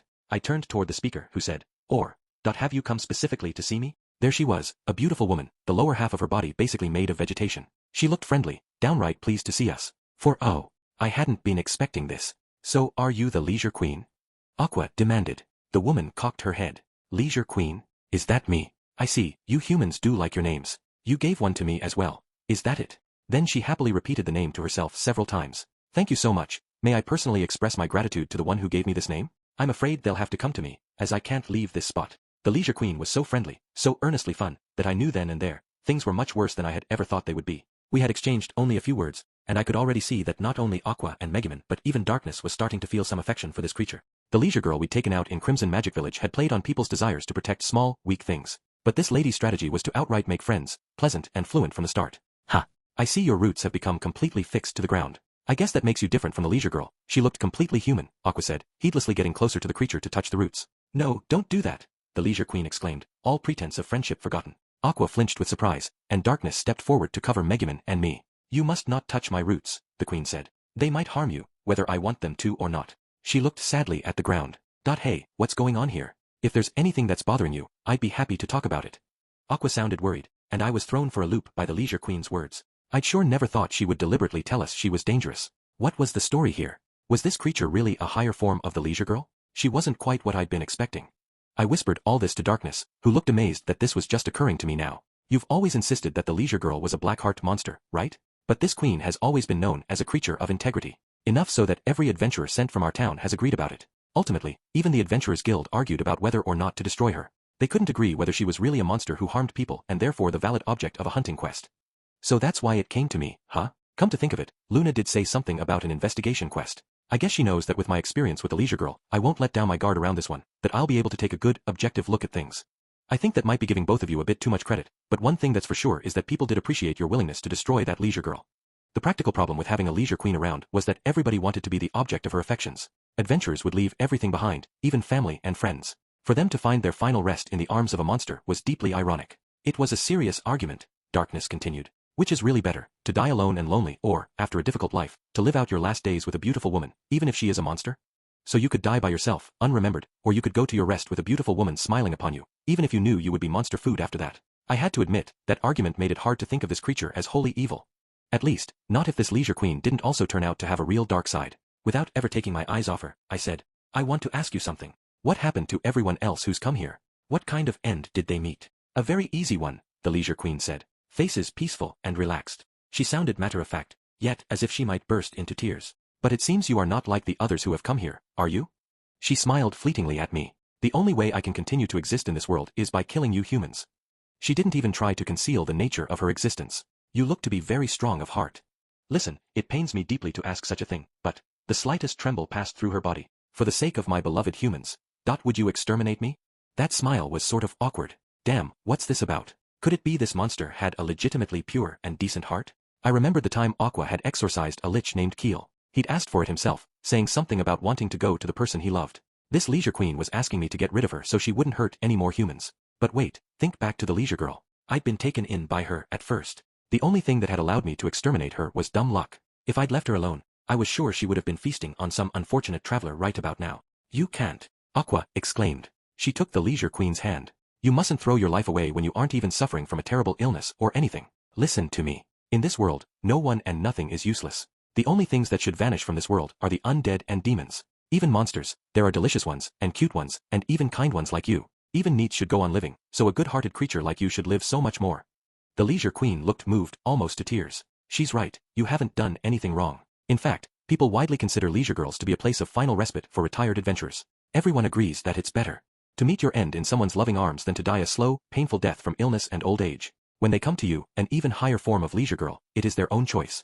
You don't need to worry. Now Megumin was holding the queen's other hand and even giving her a sort of hug. So it's all right for me to exist in this world. The queen gazed at them with something like confusion. Only Darkness didn't seem convinced. She looked from me to the leisure queen and back again. This was virtually a recreation of the scene outside of Crimson Magic Village. Ugh. I was probably going to get myself chewed out for even thinking about using this, but... Say, Kazuma, this leisure queen, do you think? Darkness stopped when she saw the object in my hand. Hey, that's the magical object I had gone out of my way to borrow for this trip. The lie-detecting bell. I'd seen it used on me time and time again. Now it was my turn. I took it toward the leisure queen. Darkness backed away a little. Why did she have to look at me like that?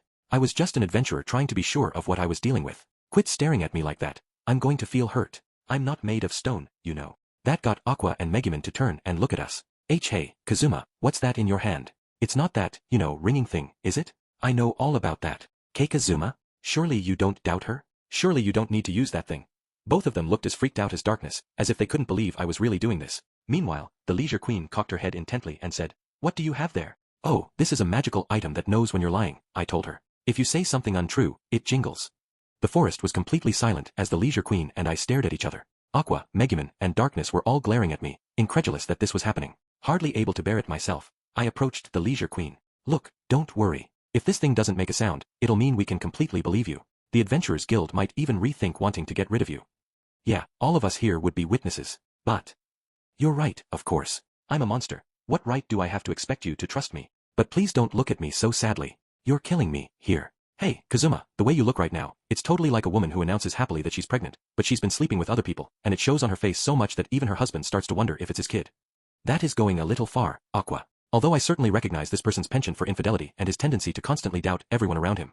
Megumin trailed off. Maybe she realized that what she was saying was a bit of a non sequitur. Thank you, both of you. But it's all right. I'm a monster. I'm used to not being trusted. I beg you not to think twice about it. And you, sir, please don't look so sad. Don't blame yourself.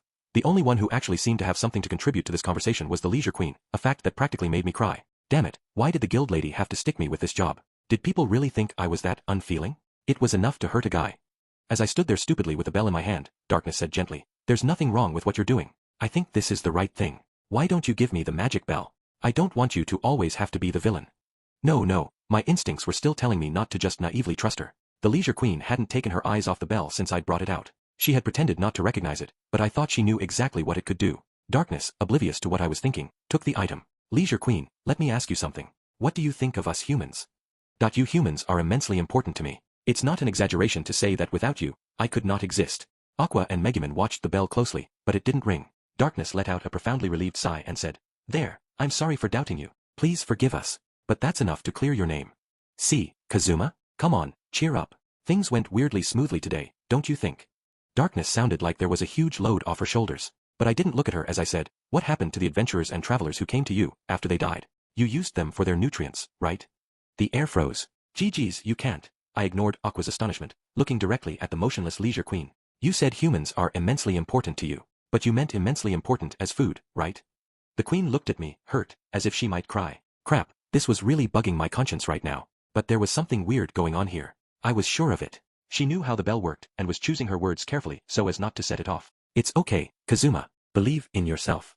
I had the instincts of an eternally cautious entity. I didn't have the proof yet, but I knew this creature had a dark heart. Let me ask again. What happened to the bodies of the adventurers after you attended to them? Answer truthfully. The Leisure Queen's expression went from sad to lonely as she said, they became my food. They're a part of me, even now. They'll live on forever inside me. I'm sure I shall never forget them. Does that satisfy you? She glanced at me, her eyes suddenly hard. What was going on here? Why was I being treated like the bad guy? You're a real monster, Kazuma. Did you drop your human heart somewhere? I'll go find it for you if you just tell me where it is. Come on, out with it. Or did that amnesia potion make you forget how to be a decent human being? Kazuma, I must say, your inquiries, the way you ask those questions. When Aqua went to touch this creature's roots not long ago, did she not stop her? Surely she would have drained Aqua dry of her own volition. Geez, everyone was piling on at once. But with the Queen's last answer, I was finally sure. She was working a con job here. She understood exactly what this bell did and was treading lightly. She wouldn't outright lie. Listen guys, I've got a favor to ask. Would you leave me alone with her for a moment? I needed them all out of there. Just the Queen and me. And why would a monstrous entity like you want to be alone with a sweet, innocent creature like her?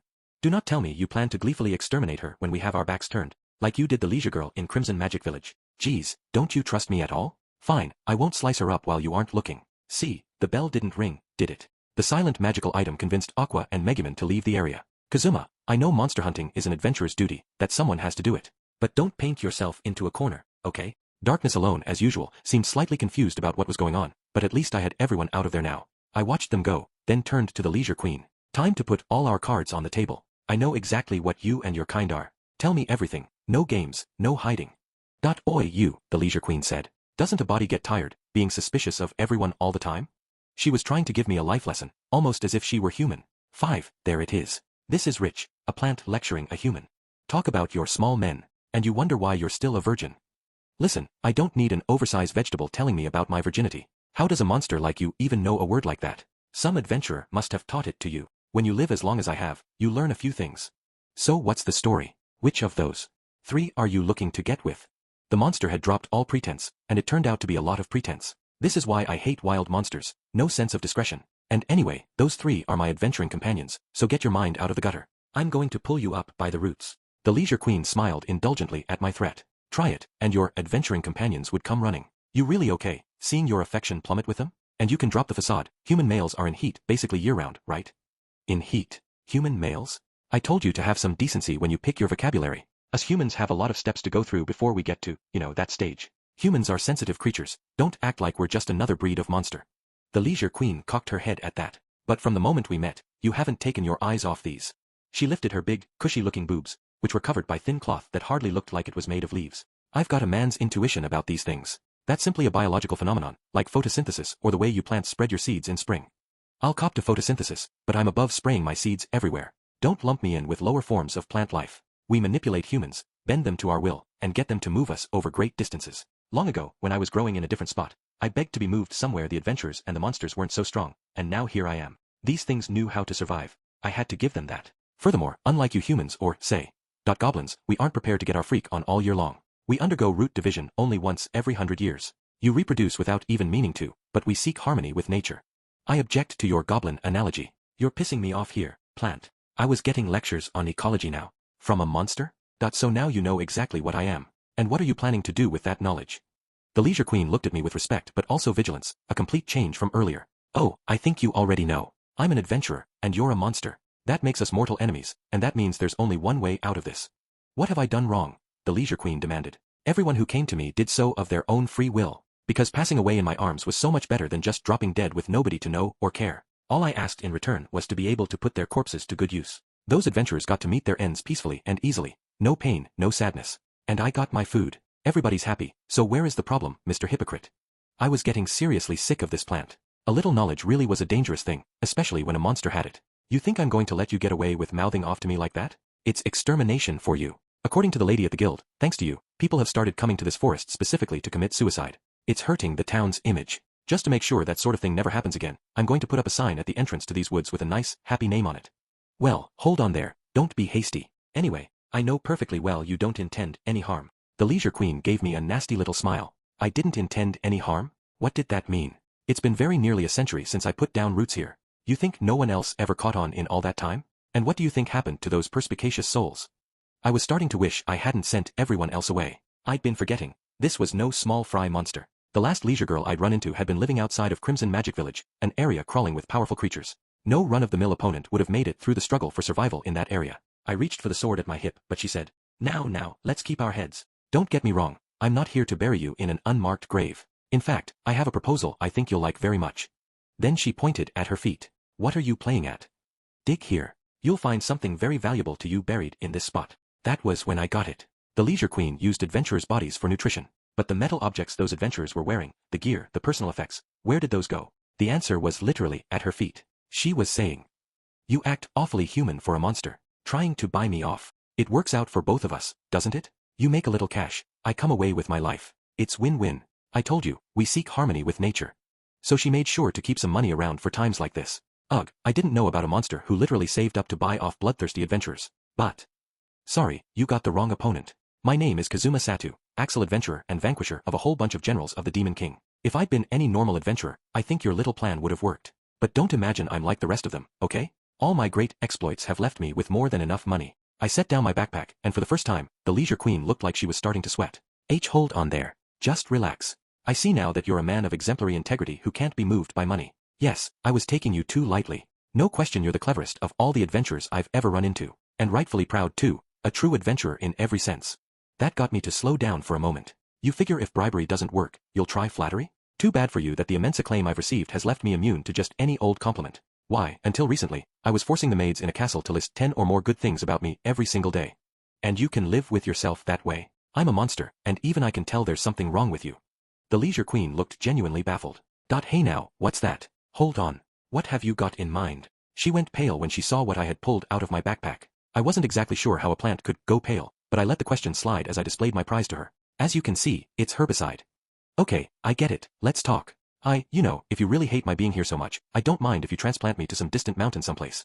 I'm begging you. Think about it. I swear I've never entrapped a human or taken them before their time. In fact, I only ever cared for elderly adventurers, and let it be said that I've been very good to them. Really, you don't know how many times I've heard the same stories. I've done everything. At least let me go out on a high note. I can't say I wasn't touched by what she said, but I still didn't stop. Transplant you? But that giant tree is your real body, isn't it? This entire forest is my real body. My roots are everywhere in these woods, if you uprooted the entire thing. As if. How much time do you think I have? I opened the lid of the herbicide and set it on the ground. I'm begging you, let me go. You want money? I'll give you money. You want everything here? Take it. If you leave me be now, I'll remember you for the rest of my life. I remember every single adventurer I've ever cared for. You humans don't live very long, but at least in my memory, you can live for ages. How about that? Even those with no offspring have someone to keep their memory alive. Isn't that worth something? Come on. Let me go. This thing was awfully talkative for a vegetable, but it was time to put an end to this chat. I took the bottle of herbicide in one hand and advanced on the queen. You're kidding me, right? You said you wouldn't hurt me. That lie-detecting bell didn't even ring. What, did you have a change of heart? This is messed up. I know, this is just an attempt at intimidation. I didn't say I wouldn't hurt you. Two can play word games with this bell, I said. I won't slice her up while you aren't looking. And I'm not slicing you up, am I? No lie. Now the Leisure Queen was really scared. You're kidding me, right? Luke, I get it, let's talk. I'll do anything in my power. Like, what about these? You've been eyeing them since you got here. You can do anything you like with them. She grabbed her chest and jiggled it pointedly. I mean, really, what am I supposed to do? Using the bodies of dead humans is just recycling, isn't it? I'm eco-friendly. I'm green. If you leave them lying around, they turn to dirt. What's it matter if I absorb them instead? Then all that chatter suddenly paused. Hey, are you starting to come around after a good look at these?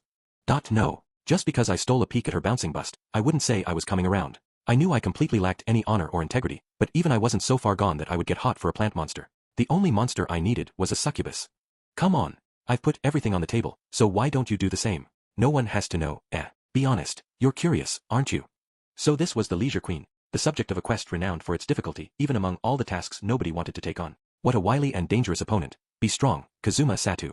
You're dealing with a plant, here. It's literally the same thing as that sexy radish Vanir had the other day. I'm a plant, and I draw nutrients from the earth. It's practically instinctive for me. And you want to touch these. As a male, that's your instinct. What's wrong with instinct? Monsters are living things. I'm alive. You're alive. Let's follow our instincts and let nature take its course. Instincts. Nature. I guess a plant monster would know a thing or two about nature. I was reaching out toward that chest, sort of vacantly, when I abruptly stopped myself. What the hell am I doing? You're too dangerous. I was about to cross a line no human being should cross. I snapped back to myself, and that was when the Leisure Queen realized that even sex wouldn't work on me. Eek. The forest filled with a high-pitched scream. What? What happened? Kazuma, what are you doing?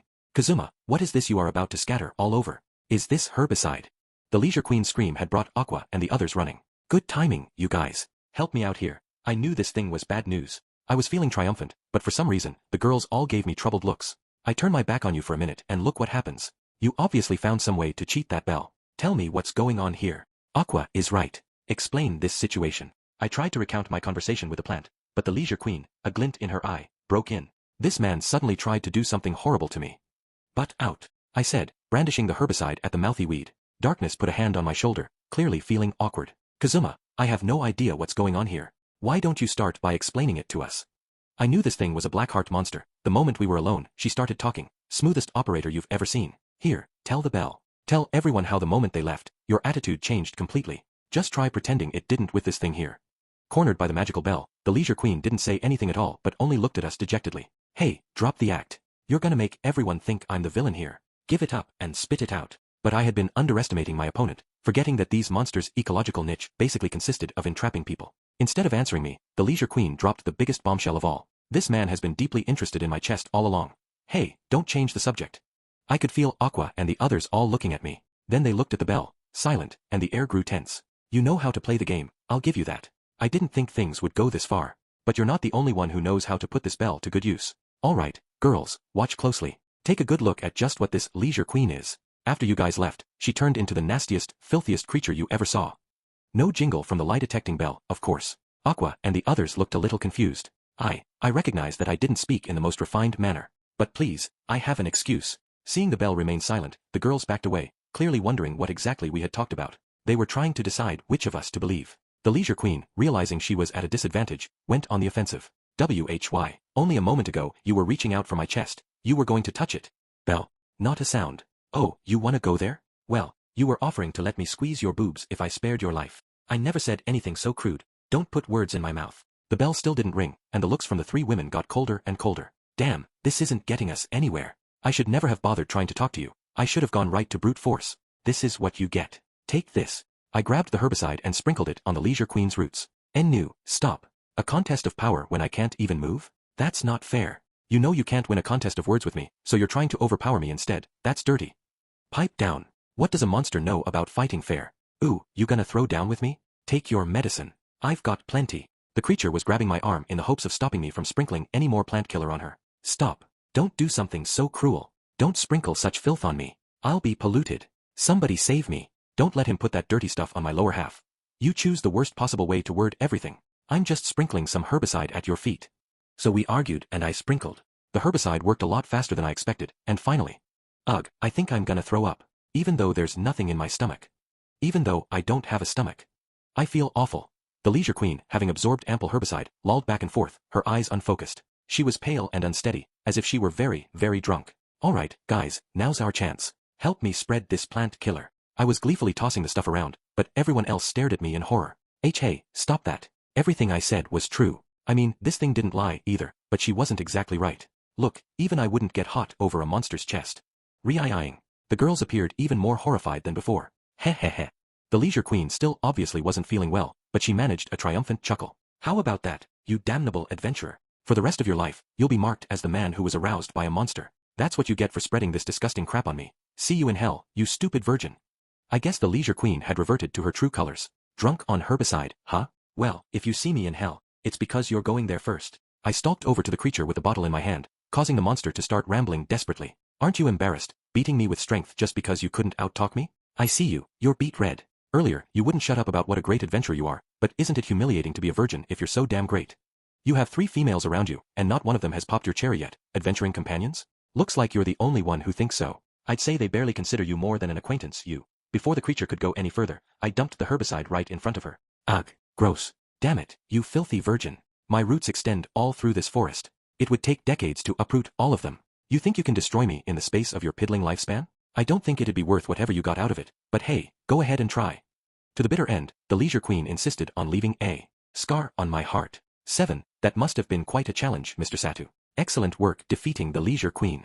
You're telling me, it was awful. It was the worst. We had come back to Axel and immediately reported to Luna. Beside me, Aqua was crying her eyes out and had been for some time. That Leisure Queen was so scary. I don't want to go anywhere near that forest ever again. Once the tables had been decisively turned, the Leisure Queen had let it all hang out, enacting her wrath on everyone there. Listen, Kazuma. Am I, sort of a wallflower? Do I not seem to really be here? Now that I think about it, I feel like this sort of thing happens a lot. Take yesterday. Aqua and Megumin did all the work. And then today, you took out the Leisure Queen by yourself. Am I really a third wheel, like she said? Is she right that you could bring an Adamanmoise along instead of me and get pretty much the same result? Darkness, thoroughly depressed, looked like she was hardly staying on her feet. I guess the stuff the plant said had really gotten to her. My name is Megumin, greatest genius of the Crimson Magic Clan and first among the spellcasters of Axel Town. Worry not, I am strong, I am amazing, I am certainly not some cast-off of the Crimson Magic Clan. One need not lend an ear to anything a monster says, least of all such remarks as that one is merely pretending to be a tough, lone wolf wizard because one is unable to make any friends. It's okay, I have friends right here, precious adventuring companions. Nothing to worry about, nothing at all. I looked over at Megumin, who had been mumbling to herself for a while, and saw the Leisure Queen had hurt her more deeply than I'd realized at first. I knew you could do it, Mr. Satu. You know all about this Leisure Queen now, right? Every adventurer who went to destroy her came back saying they wouldn't lay a finger on her. Sure, enough people say she's harmless that the reward is minimal. But the Adventurers Guild can't have a monster living near town. It's bad for our reputation. I only asked you to investigate the matter, but you went right ahead and destroyed her. Thank you so much for your help. Notwithstanding the profound scars on our hearts, Luna had a bright smile on her face. Beside her, Kameko was looking at us with eyes full of respect. And that was when I realized something. I only took out her torso, really. You'll have to get someone else to take care of all the roots she put down in that forest. By the way, maybe I can take this opportunity to ask you something. Why were you so sure I could defeat this Leisure Queen? The woman across from me froze. It wasn't actually difficult to defeat a Leisure Queen, they couldn't move. Anyone who wanted to could do it. The only real danger was that one would leave you with a prickling conscience. Don't tell me. It wouldn't happen to be because you assumed I was the sort of fiend who would happily destroy even a Leisure Queen, was it? Luna didn't answer, just handed us the pouch with the reward. Well then, Mr. Satu, excellent work today. See you later, Kameko, sweetheart. Come back tomorrow. Hang on a damn minute. We aren't done. I'm never bringing Kameko back here again. Heck, I'm never coming back here again. I've already done plenty of work, and now I've done the hardest quest from the leftovers, too. What else could you possibly want from me? The woman listened to me rant for a second, then said, tomorrow we'll have a nice, big cake for you, okay? Okay. She had stopped even trying to hide how ruthlessly she was using Kameko against us. 8. We wrapped things up at the Adventurers Guild, then went home, where we had a good hard rest to heal the brutal damage to our spirits. Aqua and Darkness, for their part, went out to the chicken coop to be healed by Emperor Zell. Kameko, come here, Megumin said. I want to talk to you. She was sitting on the sofa across from where I was sprawled out. She had recovered a bit quicker than the rest of us. She patted the spot next to her invitingly. I dunno why, but I feel like you're gonna get mad, sis, so I don't think so. Kameko. I guess Megumin's little sister was pretty perceptive, but anyway, Megumin went on. Listen, okay? I have told you many times not to take food from strangers. And as far as the events of yesterday and today, it doesn't befit a member of the Crimson Magic Clan to let themselves be used as bait so easily.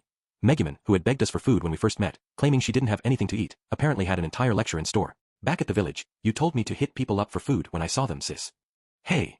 I quipped almost involuntarily, but Megumin wouldn't look at me. That was then, this is now. The village is so small that there really aren't any strangers. But in a town like this, you mustn't accept food from people you don't know. You have no idea what price they may ask later. Don't care, Kameko said without missing a beat. Kameko, you should care. They may tempt you with food, but what will they do to you after that? I'm saying this for your own good. You seem so likely to simply follow after anyone with a treat in their hand. Of course I would, and then they could raise me, Kameko said blithely. Megumin pounded the table. Don't be an idiot. Listen to what I'm saying. Sis, you have an anger problem. Megumin jumped to her feet, which sent Kameko scuttling out of the room. Stop right there, Kameko. You can't run from me. Today, I'll make sure you finally listen to me. Kameko had gone running. Directly into the mansion's kitchen. We heard a click that suggested she had locked the door from the inside. Come out this instant, Kameko, or you won't get any dinner tonight. I'll come out when all the food in here is gone. Huh, so she hadn't run in there by accident. Kameko, quit your foolish joking. Anyway, if you don't open that door, the rest of us won't be able to eat dinner. It's almost time to start getting the meal ready, so hurry and open up. Kameko, what are you eating in there? Don't be so selfish. Come out, or I'll break down this door. Don't smash my door because of a little sibling rivalry, I said, coming up behind Megumin. But if I let the kids stay in there, we would never get to eat. Yes, but, Kazuma. This is the time at which to discipline her properly, lest we regret it later. It will not do to try to tame her after it is already too late. If I remembered correctly, the Axis priest Cecily had told me Megumin had obediently followed her out of sheer hunger the first time they had met. Not very convincing coming from you. Speaking of already too late. Hey, if you're picking a fight with me, you shall have it. Knock her dead, big bro. Kameko. It is below the belt to throw out taunts while locked up in another room. Come on out here already. I really couldn't tell whether these two sisters were the best of friends or the worst. Well, maybe it's being close that makes sibling rivalry possible. I found a big OL chocolate in the cupboard, we heard Kameko exclaim from the kitchen. The blood drained from Megumin's face. Kameko. You must not eat that. I specially prepared it for. Fine, Kameko, alright. I won't be angry anymore. Just please come out. Let's all be friends again.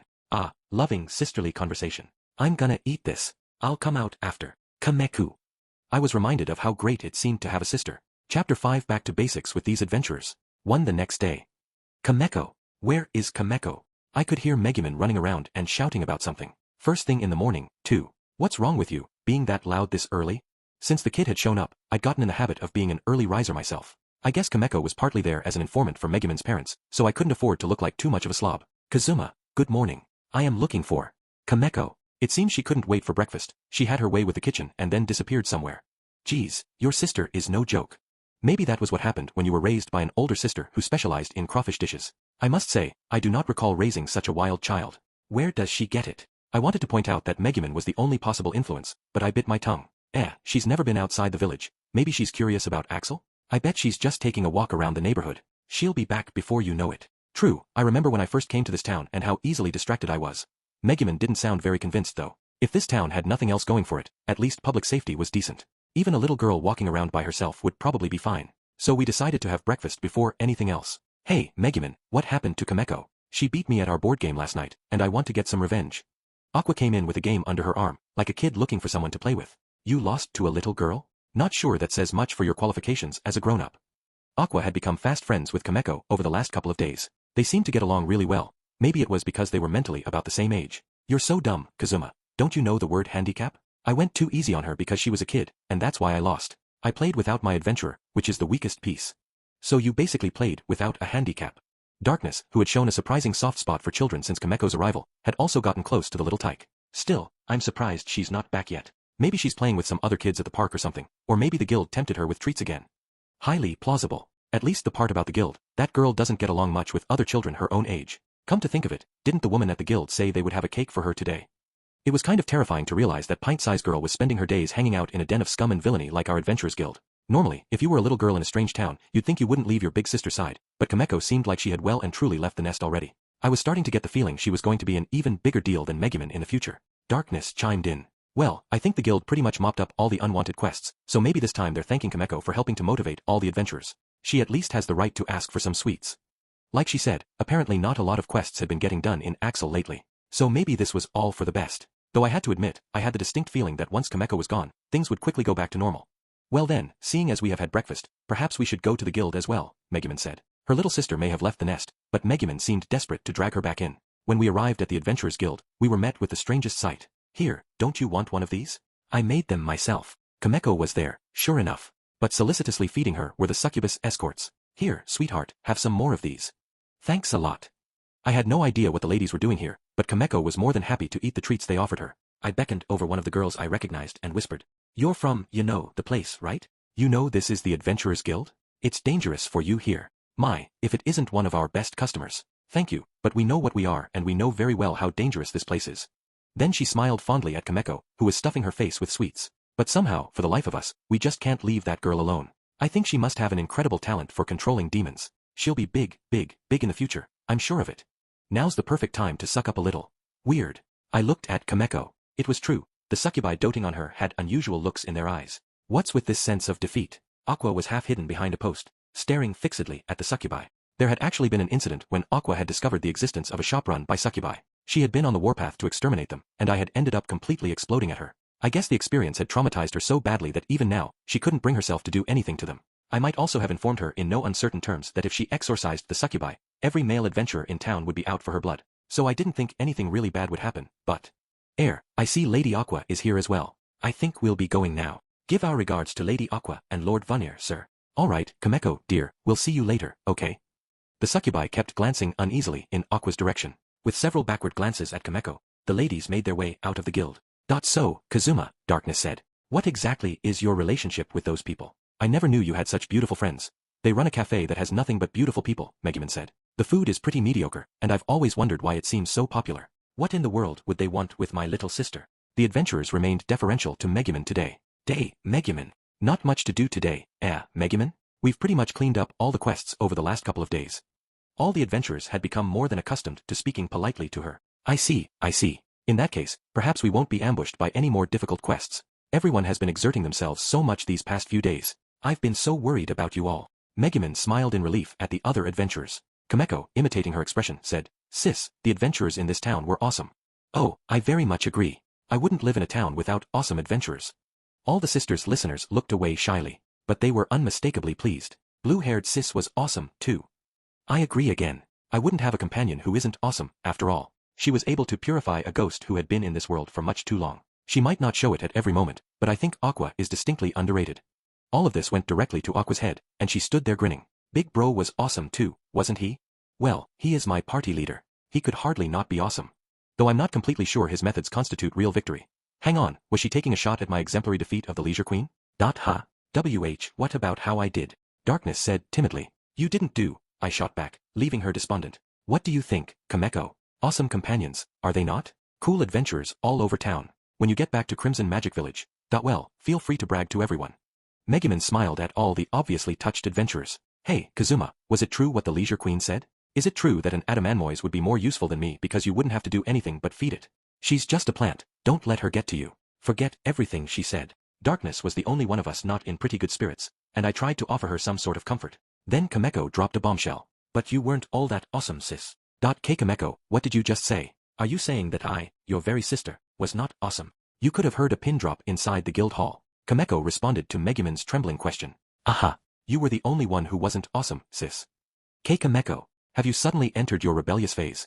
All the terrible things that have come out of your mouth, the way you won't do as you're told, as your sister, I must say I'm thoroughly shocked. Megumin was obviously deeply shaken, but Kameko ignored her and toddled over to the receptionist. I've got a favor to ask you, Bustasis. Kameko, sweetheart, maybe you could not call me that. But Kameko, inventor of the wildest nickname for the receptionist, said, could you give my not awesome big sis a quest that'll help make her awesome? I wasn't sure if that was really thoughtful of her, or, not. Kameko, we're going home. My power is only to be used when it's truly necessary. At normal times I am, well, much like you see here. Come on, let's go home, and tonight I'll show you more explosion fireworks. Megumin, talking a little too fast from embarrassment, took Kameko's hand and made to leave. Even as her older sister dragged her out of the building, though, Kameko kept looking at the receptionist. Said Luna. I'm afraid I'm all out of really big quests right now. All I have left is giant toad hunting. This town doesn't have much animal husbandry to speak of, and toad meat is delicious and always in demand, so that one quest is almost always available. That's perfect, Kameko said immediately, leaving the woman unsure of what to say. You're sure? But giant toads are very weak monsters, they're really only good for food. That's perfect. Megumin grabbed Kameko as the girl tried to get a quest assigned to her. You cannot accept a quest on my behalf. And anyway, there is nothing awesome about slaying giant toads. I know the sound of frog meat is appealing to you, but you ought to see a really, truly awesome side of your sister. It's not as if there are no other quests, right? Come now, I don't mind a moderately impossible one. I am practically pulsating with power today. I feel I could take on a dragon or even a general of the Demon King. Luna received this announcement with some uncertainty. A dragon or general of the Demon King. In that case, I do have one more unfinished quest. She seemed to be asking herself if she should really be talking about this. Suddenly, a chorus of adventurers spoke up. Hey, don't embarrass our Megumin. Yeah, she said she'd do it, didn't she? That's right. These people come through when it counts, so why not trust her? Megumin smiled shyly. As they say, I have said I will do it, so I will do it. I can defeat any monster that might appear in the vicinity of Axel. Or are you saying this opponent is even stronger than a general of the Demon King? Despite the crowing of the other adventurers, Luna shook her head. Megumin was right. This was a starter town, and nothing that showed up around here was going to be more dangerous than a general of the Demon King. You're awesome, sis. Kameko, her eyes glittering with anticipation of her sister's performance, was the final push. Megumin half smiled and took the quest paper. Very well, Luna said. Miss Megumin, you are hereby entrusted with this last unfinished quest. In a voice that filled the entire guild hall, Megumin announced, My name is Megumin, first among the magic users of Axel and wielder of explosion. Before the might of my explosion magic, none shall stand in a one-on-one contest, be they a dragon or even a general of the Demon King. Hoo. Do it. Go, Megumin, take him out. You need any help, just ask. Megumin's eyes shone crimson under the shower of praise. She flung back her cape and struck a pose. The final unfinished quest. It isn't a hunt for a single monster. It involves the slaying of two creatures that have been fighting over territory for years, a griffin and a manticore. Luna's words cast the entire room into silence. Megumin stood there, still posing. A griffin and a manticore. It was 2 years ago that these very un-Axel-like, huge monsters had moved into the area. The monster called a manticore doesn't occur in nature. It's a magical beast created with enchantments. Who knew if some wizard somewhere had produced it, probably to amuse themselves, or if it had escaped from some nearby dungeon or ruins. The point was, one day a manticore had suddenly taken up residence in the mountains near Axel. Which might have been terrible, except not long after, someone spotted a griffin in the same mountains. There were large scars on its wings, and in fact, it was in a pretty sorry state overall. Considering the severity of its injuries, the Adventurers Guild declared the mountains off-limits. Approaching an injured griffin was simply too dangerous. They decided to wait until it died of its wounds. And if that didn't work, we could have always hoped that the two monsters, now fighting over territory, would eventually take each other out. Unfortunately, I guess the griffin hadn't gotten the memo about the guild's plans, because instead, it battled with the manticore over territory on an almost daily basis, until the chaos spilled over into the surrounding area. Because they were now dealing with not one but two formidable monsters, the guild had issued a quest, for form's sake, but they were offering a minimal reward to help make sure no one actually took it, and until today, that had worked nicely. So now we and the other adventurers found ourselves walking onto the turf of these two famous creatures. Aqua, unhappily bringing up the rear, said, "A manticore and a griffin. You know, I seem to remember seeing this quest around a long time ago." What was she saying? Of course you remember it. Back when you and I were deep in debt, you tried to get us to take it. That had been back when we had only just arrived. Aqua, hurting for money, had picked up this quest, which no one else had been willing to touch. Oh, is that what happened? I'm a woman who never looks back on the past. As far as I'm concerned, if it's over, it's forgotten. Gee, that sounds so cool. I'd expect it to come from a way more popular and frankly overall better woman. Of all the unfinished quests that had been getting finished lately, this was one even the guild seemed to think it was best to let lie. But it had been 2 years since we'd first thought of taking on this quest. This was practically a sort of revenge. This wasn't like the usual stuff, the things we stumbled into and then somehow managed to work our way out of. This quest would be the proof that we had shed our newbie skins and become veteran adventurers who couldn't be pushed around. I guess we've really made it in the world, believe it or not. Back when we were new at this, I could never have imagined I would actually be taking this quest on purpose. You are so right, Megumin said fondly. We were doing every quest in sight to repay our debts back then. It's hard to imagine, but looking back, I almost feel like living every day on the edge, hounded by debts, was more fun than this luxurious lifestyle, where money is no object. That's just nostalgia talking, I said. Most people look at the past through rose-colored glasses. Megumin sounded ready to return to those days, but I remembered how much we had struggled to make money, and I had no desire to live that life again. Sure, Kazuma, but I sort of agree with Megumin, Darkness said. We were novices then, and every monster we met, from giant toads onward, did the most awful things to us. But now. She was red and fidgety. I didn't want to know what part of the past she was remembering. Nah, you're all about the same as you always were, remarked a nearby adventurer. Sure, I know you've taken down a few of the Demon King's generals and some big whatevers. But, Aqua there. Just the other day, she chased a Neroid down an alleyway in an attempt to catch it, only for it to turn the tables on her and send her home crying. Aqua lit into the loudmouthed adventurer. Hey, you said you wouldn't tell anyone about that. Now I don't know why I spent some of my pitiful allowance treating you to ice cream. That was supposed to shut you up, but if you can't keep a secret, then give me my ice cream back. I chased off that Neroid. The ice cream was to thank me. Nice dodge. I thought I heard Aqua mutter, if you ever get hurt, I'm gonna charge you for healing, but she let the matter drop. We never used to get along with strangers very well, but now we were able to banter with the other adventurers like this. It just went to show that our time in this world had bred some real intimacy. Although I didn't look back on it as fondly as Megumin and Darkness evidently did, I had to admit that our days struggling under a burden of debt could have been worse. In fact, the same went for this whole world. I'd assumed it was a worthless, no-good pit, but I had started to realize it wasn't all bad. Axel looked tiny when you saw it from up in the mountains, inspiring a fresh wave of emotion in me. Maybe, at long last, this world had started to grow on me. I was sparing a smile for the idea when it happened. A shadow passed over my head. I glanced up and discovered the head of a bird of prey, complete with a sharp beak and a pair of gigantic, flapping wings. It belonged to a massive creature with the head of an eagle and the body of a lion. We'd found our griffin. 3. It's the griffin. The adventurers accompanying us, who had tried to look strong as we started out so as to bolster Megumin in her pursuit of this impossible quest, changed their tune at the first sight of the gigantic griffin. Kazuma! Aqua exclaimed. It's much bigger than I thought it would be. See that gorgeous beak? I wonder if it's related to Emperor Zell. Quit babbling and get out of its way. Megumin, chant your magic. I don't see the manticore anywhere, so let's deal with the griffin while we still can. This is the bigger monster, anyway. Right, of course. Leave it to me. It wasn't only the other adventurers who were overwhelmed, it was us, too. Megumin started chanting, and her voice brought everyone else back to reality. They grabbed their weapons. Okay, I'll be your shield. This time, I'm really going to do my part so Kameko can rightfully say, Armored sis, you're awesome. We might be facing a griffin, but there's only one of it. With all of us together, we can prevail. Darkness, the only one who didn't look the least bit afraid, faced down the beast. Evidently encouraged by her example, the front row adventurers lined up behind her, and the spellcasters began readying their best spells. And then, as if Darkness's challenge was its cue, Another shadow drifted between us and the spot where darkness was confronting the griffin. Oops, can't have that. Griffin, I don't like that guy one bit, but without him, I just know you humans would attack my mountain. This new creature had a human head attached to a lion's body, along with a scorpion's tail and the wings of a bat. The manticore, a chimera-like beast that looked nasty because it was nasty. Darkness and the other front row fighters were caught between two awful monsters, and the spellcasters, who had let the beasts get this close to them, fell into a panic. Darkness drew her sword and turned toward the manticore as if to say I've got this, but the monster hardly spared her a glance. Instead, it flapped its wings and launched into the sky, and its target was, it's looking this way. Hey, Megumin, it's totally looking at us. Cut the magic, we've got to run while we're still around to do it. Keikazuma, stop shaking me, please. Manticores are highly intelligent. It knows I'm trying to use powerful magic and has made me its priority. Here it comes. Crap. I wanted to shout for help, but all the other adventurers were busy helping Darkness keep the griffin under control. Okay, I knew better than to panic in a situation like this. I pulled the bow from my back and took aim. No muss, no fuss. Try this on for size. Deadeye. I slammed an arrow into my bow and let loose at the manticore. My shot flew straight and true. Whatever. The creature simply batted my arrow out of the sky with a lazy flick of its tail. Megumin. It deflected my arrow. What's going on here?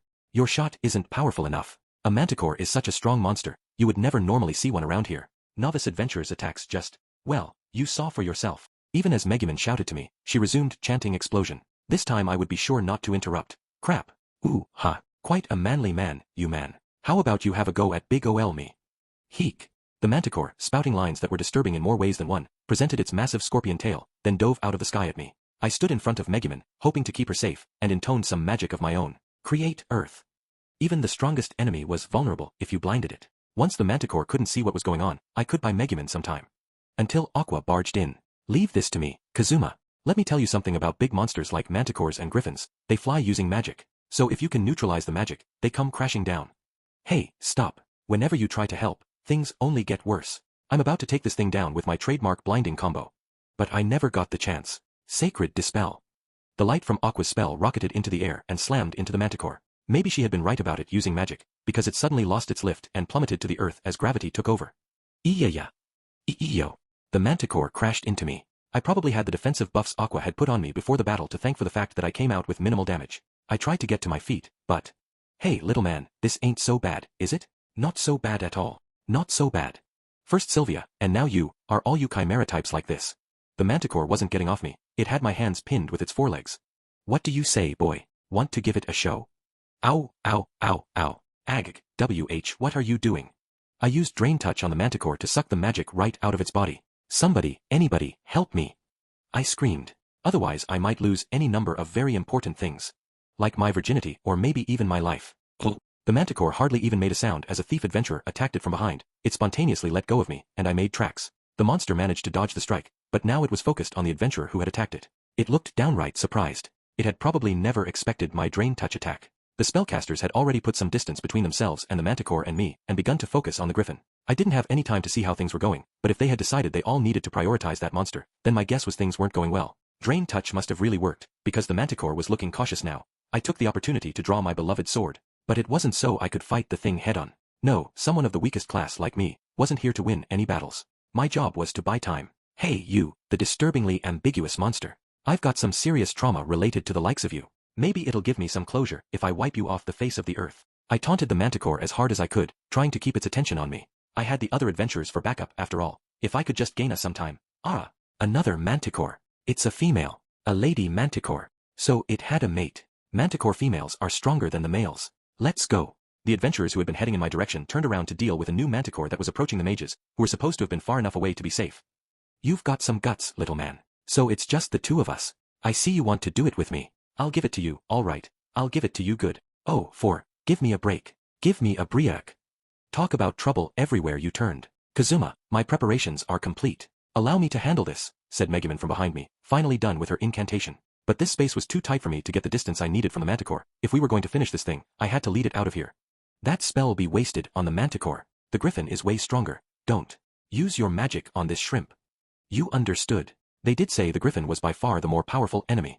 I was taunting the manticore, and Megumin, holding her spell at the end of her staff, fell naturally into the game of dissing the monster. What's that? I, the great manticore, have battled with that thing all these years, and you say I'm not as strong as that griffin. My job was to buy time. If I could keep the manticore busy long enough for everyone else to finish off the griffin, maybe we could unite our forces to deal with this thing. La Latina. Hey, is she okay over there?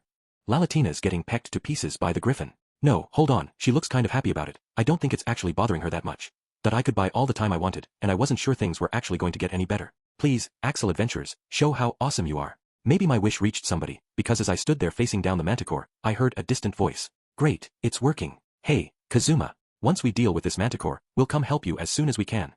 Of course, the manticore I was facing heard the voice, too. And where before it had been acting like it had all the time in the world, now it suddenly looked tense. Oh, you wanna go help your blushing bride? Be my guest. This mage standing behind me with a spell at the ready? She's the greatest magic user in Axel. And we're happy to do this right here, or to let you go help your friend. I watched its reaction carefully. I guess I'm not quite feeling myself today. I'll have to do it with you another time. That means I choose rescuing. With that, the manticore whipped around and dashed off. A fast charge from a high-level magical beast was never going to be something novice adventurers were prepared for. The adventurers surrounding the female manticore took the body blow and went flying into the air. Lalatina's being carried off. I looked over and discovered the griffin with darkness in its beak, preparing to launch itself into the air. Darkness was empty-handed, had she dropped her giant sword, and was punching the creature repeatedly in the beak, but the beak was too hard for it to have any effect. Kazuma, you have to do something. That thing's going to make off with darkness. This morning, Emperor Zell caught a worm, and right now darkness kind of reminds me of the worm. Don't jinx us. Can't you ever do anything that doesn't cause trouble? While we argued, the two manticores broke through the line of adventurers and headed for the griffin. They probably meant to put the monster between themselves and their pursuers, forcing the adventurers to deal with the griffin. I guess those human heads weren't just for show, they had some brains in there. Darkness, brace yourself. Megumin, get ready to use your magic. I pulled back my bow again and took aim at the griffin's face. Now, there's a target that's too big to miss. Try this on for size, for real this time. I activated my Deadeye skill and let loose an arrow directly at the griffin's gigantic eyeball. The creature must have been distracted by Darkness, who was flailing around trying to keep it on the ground, because it didn't react to my projectile. Pikkiacha! It screeched as an arrow lodged in its right eye. Darkness gave the protruding butt of the arrow a good smack to drive it in. That was the last straw. It dropped Darkness from its beak, and she fell with a suck on that look on her face. Megumin, do it. Take everything the greatest magic user in Axel can muster and drop it on those three. I hardly had to tell her. Megumin already had her staff pointed at the griffin. When we get back to Axel, I hope you will regale my younger sister with stories of my deeds. My name is Megumin, first among the magic users of Axel and wielder of explosion. Behold my most profound technique, which I have saved for this moment. Eat this. Explosion. That explosion Megumin let off? It got the griffin. It got the two manticores. It got half the mountain range near Axel. 4.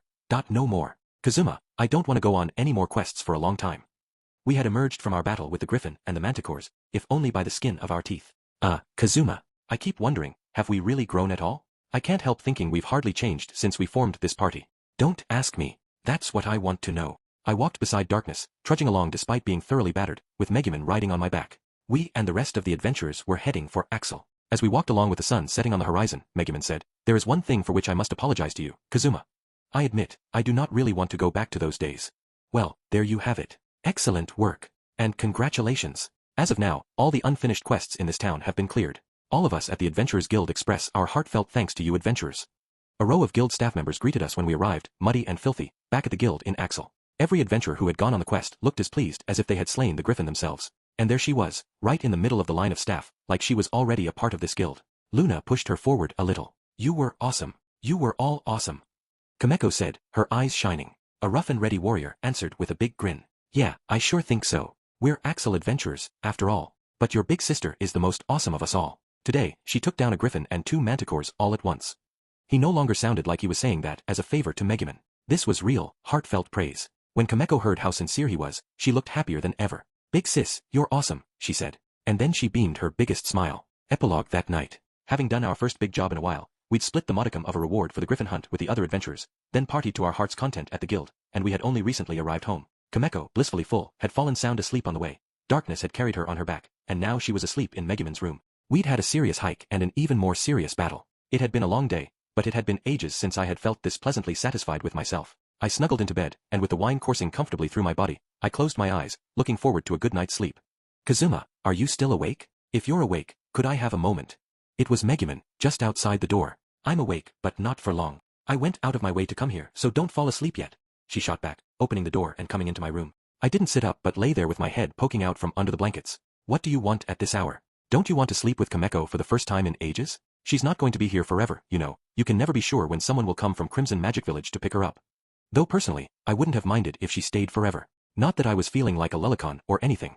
I was still getting my memories back of my time at the castle with Iris. Come to think of it, I'd promised her that if I remembered her, I would write her a letter. I decided to write it the next day. Even if I went to the Adventurers Guild, it sounded like there wouldn't be much to do but kill frogs. While I was mentally making my to-do list, Megumin gave a small smile. Ahem, it's funny you should mention.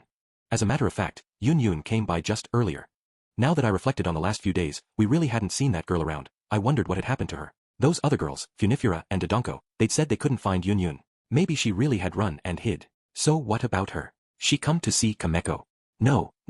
She had a message from the village. It seems the unit of the Demon King's army that had taken up residence in the village was successfully driven out. Geez, those were some martial mages.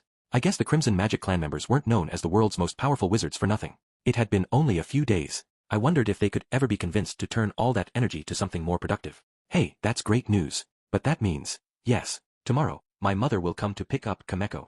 Megumin sounded just the slightest bit sad. All the more reason you should be with her tonight, right?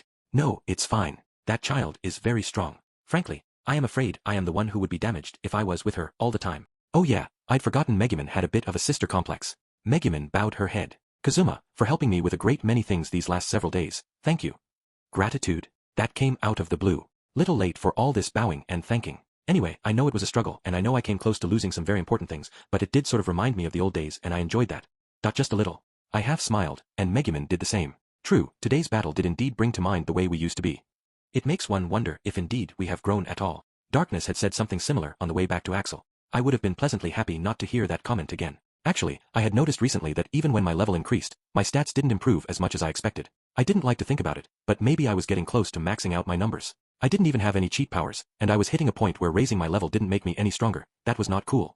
Megumin, unaware of my little fit of depression, went on talking happily, nostalgically. Come to think of it, do you remember? The time we first met. Of course I do. I mean, you spat out this name that made no sense to me, and then next thing I knew, you'd collapsed. Not to mention, the first thing you said to me was actually that you hadn't eaten in 3 days. Nobody would forget an introduction like that.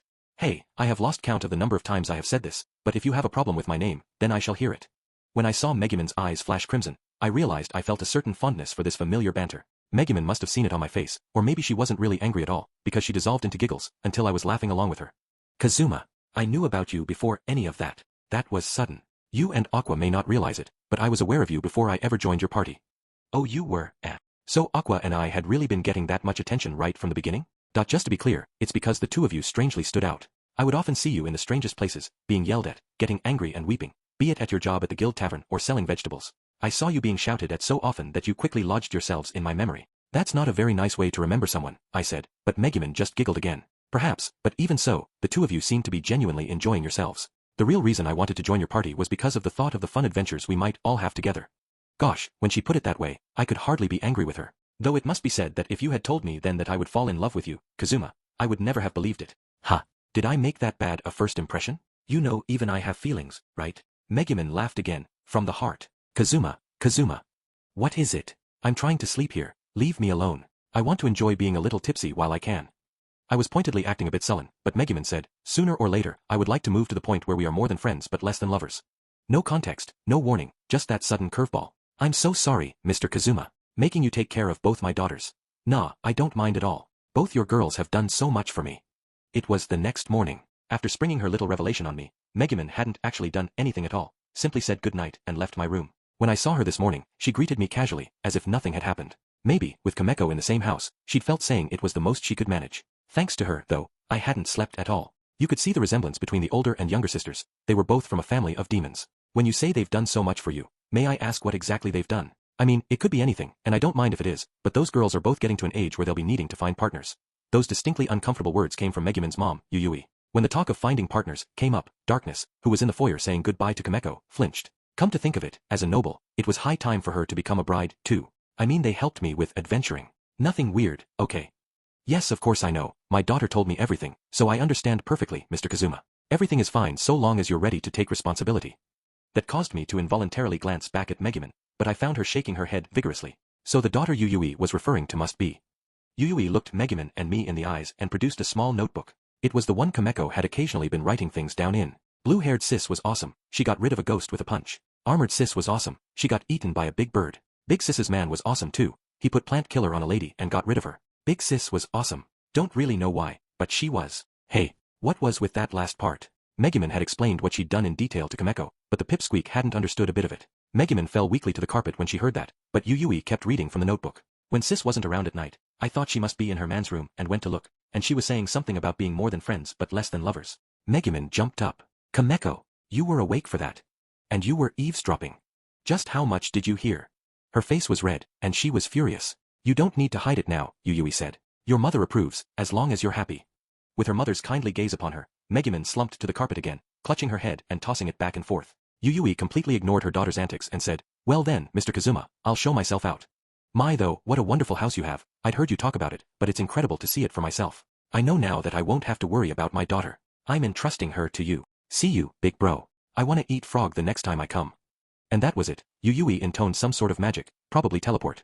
Yuyui, my mother. It has been ages since you saw your precious daughter, and have you nothing more to talk about than that? Megumin exclaimed. Hurry up and make me some grandkids. What a thing to say to your barely teenage daughter. Wait, moth. Megumin was about to fire something back, but Yuyui grabbed Kameko in her arms and said, live happily, you two. I'll name my grandchildren for you when they arrive. She really was like a one-woman storm. Teleport. And just like that, she was gone. Good morning. Hey, I feel like chicken for breakfast for some reason. Huh. Where'd Kameko go? Yuyui had left moments ago. We were still standing there, stunned by her outrageous departure, when Aqua appeared, as usual both late and unable to sense the mood. How long did you plan on sleeping? Kameko's gone already. What? Why? She and I were going to go Neroid hunting today. You mean Neroids like the one that worked you over the other day? Neroids were not strong creatures. Kids could deal with them. Please tell me she hadn't meant to have Kameko hunt them down for her. In any event, Aqua's idiotic blathering brought Megumin back to herself. I really made everyone's lives difficult this time. I truly apologize for my mother and sister. Well, it all started because you had to go bragging to them, I quipped, and Megumin looked away, embarrassed. I enjoyed myself, so I don't mind, Aqua said happily. Kameko can come back anytime. Then we can finally hunt those Neroids. Say, Kazuma. Darkness was wringing her hands, as if she was trying to decide whether to say this or not. That stuff Megumin's mom said. She had just gotten her nerve together when there was a knock at our door. We were still standing in the foyer, where we had watched Yuyui and Kameko leave. Thinking maybe Kameko had forgotten something, I opened the door to find a young girl with golden hair and blue eyes. She was about Kameko's age, but maybe a little smaller? She seemed familiar, though. She looked at us uneasily, but then she spotted Darkness beside me. Mama Aya! She cried out and grabbed a hold of Darkness. Afterward, thank you for picking up Volume 11. I think we're long past nice to meet you, but once again, I'm Natsume Akatsuki, your writer-ish. For health reasons, I recently bought a standing speed bag and have come to dream of adding the title of boxer alongside that of former author. For the moment, it's sitting in my room. I'm happy enough to have opened it. I haven't touched it yet, but by the time the next book comes out, expect me to be setting the boxing world on fire under the ring name Explosion Natsume. And so, this volume. I wanted to try to get back to the early days, when the characters were flailing around a bit. What did you think? I find that when I try to move the story forward, I get fewer gags, and when I try to emphasize the comedy, the story grinds to a halt. It's a real dilemma, and I spent my days rolling around on the floor in my room, wishing there was some way I could write a little better. I think I'm finally starting to pick up some bits of foreshadowing that I planted in the past, and I hope you'll join me for the rest of the ride. The second season of the anime has successfully concluded. My purely personal opinion is that it was fantastic, but I did feel like it went by in the blink of an eye. Maybe it's just because I was so busy with all the special stuff and everything. I can only feel utter gratitude for the entire staff involved in the anime. If we ever get the chance, I would love to work together again. I have that lonely feeling you get after a festival is over, but the Konosuba content isn't about to stop coming. We've got the game coming out, these novels obviously, not to mention the manga running in monthly Dragon Age and monthly Comic Alive, so there's plenty for you to enjoy. Speaking of manga, I've decided to try my hand at an original serial, a series called Kemonomichi that's being published in monthly Shonen Ace. It's a very mysterious story about a masked wrestler who loves living things and is called to another world, puts a German suplex on a princess, and finally opens a pet shop with a wolf girl, a freeloading vampire, a half-dragon girl, and an ant. Okay, so maybe the summary doesn't make much sense. Don't worry, I don't understand it, either. But anyway, the first volume of that series should be coming out about the time this book goes on sale, so if it sounds interesting to you, I urge you to pick it up. Maybe you'll want to grab some of the many Konosuba spin-off comics while you're at it. Okay, time for another round of gratitude, starting as always with my illustrator Kuron Mishima-sensei and including my editor S-san, my designer, proofer, salespeople, and everyone else involved in getting this book into your hands. And speaking of your hands, my deepest thanks goes out to all my readers who have picked up a copy of this book. Natsume Akatsuki.